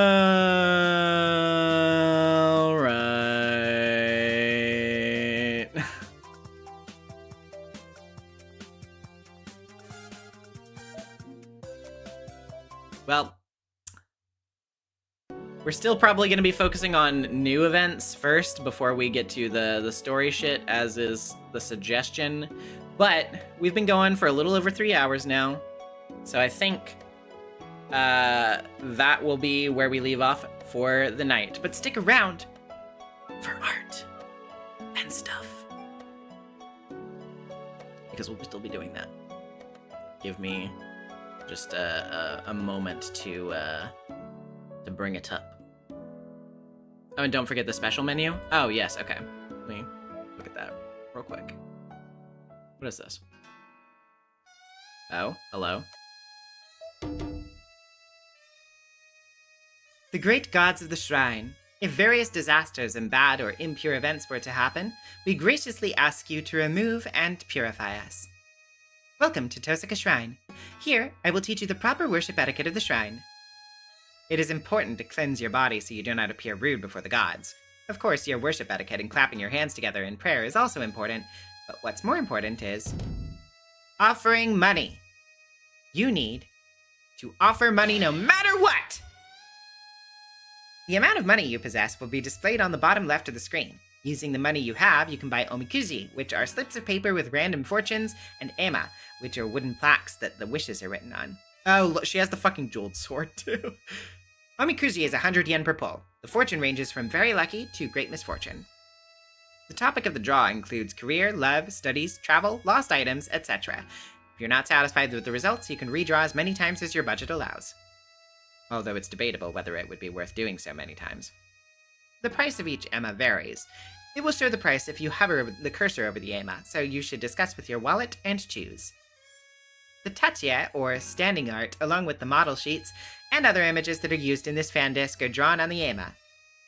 It seems like there are some very rare and unique things as well. You should have an idea of what they might be. The short commentaries that play after every purchase are also a must-see. The purchased ema images will be saved under the Another tab in the gallery, so you can rest assured that you can take your time looking at them. The purchased ema will have a paid mark. If you select it again, you can re-watch the short commentary. Your money will not decrease at this time. There are only a few ema hung up when the game starts, but they'll gradually increase as you travel to different places in Fuyuki City. Sneaky. There are 38 types of ema in total. Try collecting them if you feel up to it. I mean, please do. With all your might, as if to save your family. So, what happens once you're out of money? For those who thought that, you're clever. You will start with 500 yen, but you can earn more during the game. As for how, that's a Tosaka secret. Well, maybe that's going too far. So here's a little bonus hint instead. There are several ways to increase the amount of money in your possession. First off, just get through the story. Episodes that are related to money might be your chance. And you can try challenging yourself with completely new serving games. Also, you might earn money if you're blessed with good luck. 2. In those cases, you won't get a notification saying that you earned any money, I'm afraid. For those who are curious, go ahead and pay daily visits to the shrine to check for yourself. Now that's it for the explanation. Thank you for listening. Enjoy your stay. Hi, Archer! I'm here too.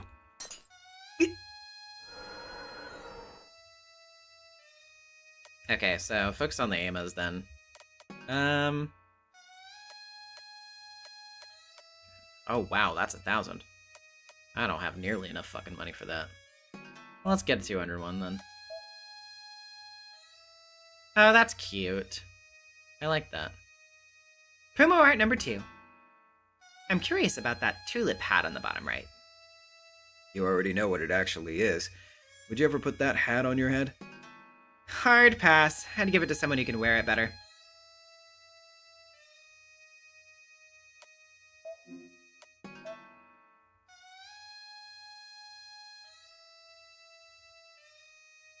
Promo art number 3. Karen looks even weirder from the side. Don't tell me you see her as competition. No way. Deliberately not covering up isn't the same as failing to cover up. Did I just say something deep? Was that insightful? You remind me that youth can sometimes bring even greater harm than negligence. I mean, yeah, okay, I guess we did get that character's name early, but I don't think that's necessarily like, oh my god, you just gave me a huge fucking spoiler. Like, you know, I don't really care. It's like, oh, her name is Karen. Okay. That doesn't tell me anything about her. Draw a fortune. Lawsuit. Keep silent. Course. Go straight. Construction. Have a solid foundation. Lucky! Okay. Well, alrighty. Okay, well now that we've done our special screen visit for the stream, now we'll do art. So give me just a second while I pull that up. But yeah, I do agree, that's a fun thing to end streams on.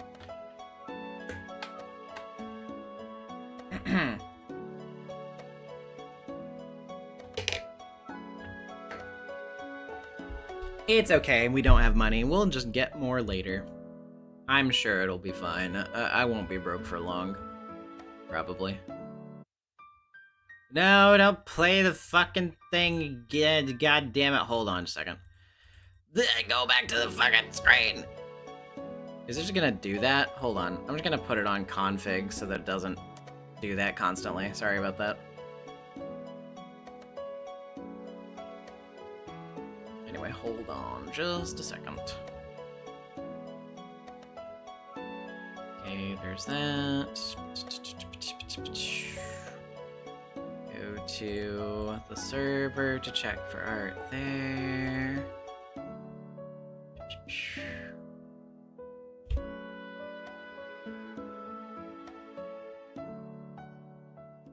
Okay, got that one.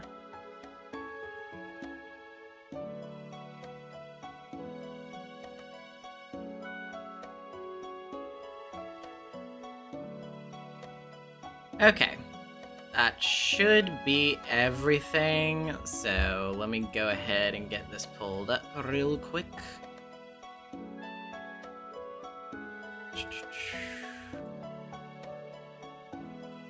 Boop. All right, so first off, we have this from Suka101 on Blue Sky. A picosecond of silence for the dearly departed. So sad. I hold my hand over my heart and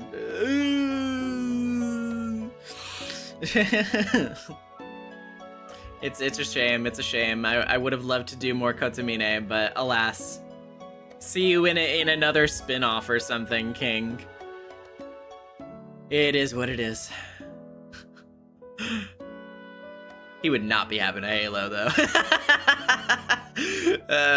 He's not going to. It's like, you know, that meme of, like, you know, that line from Rin where she's like, oh, I have to, you know, abide by, or like, you know, make my father proud in heaven or whatever. And then it's just like, Rin, your father is not in heaven. Anyway. Yeah, so next up, this is over on Tumblr from Bird at the death-bird. Due to technical issues, the relationship boards are broken. So yeah, Shido's going to be going through my fucked up and evil dungeon. Don't worry, he can take it. Probably. Anyway, say hello to our new pro tag. So yeah, let's zoom that in.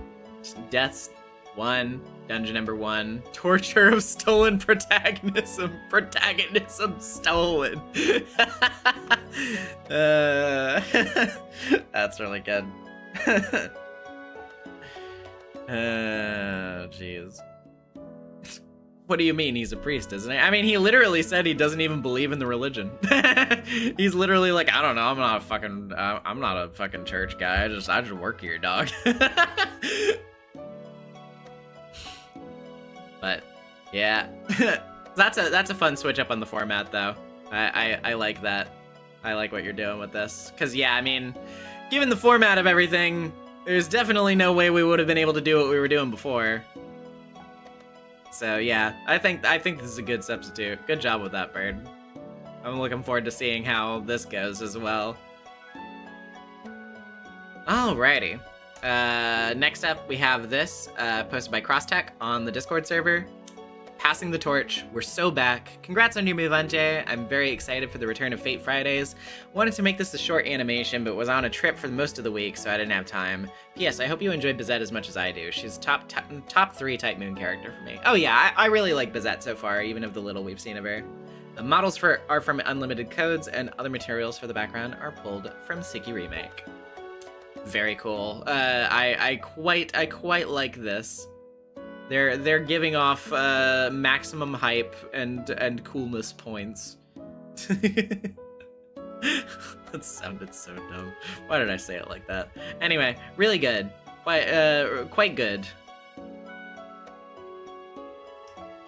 Next up, we have an additional meme by Cross as well. Additional dumb meme I thought of. Fish fear me fear women. Fucking Lancer. Him being a fisherman is so good. That's like one of my favorite things in this stream, actually. Oh god.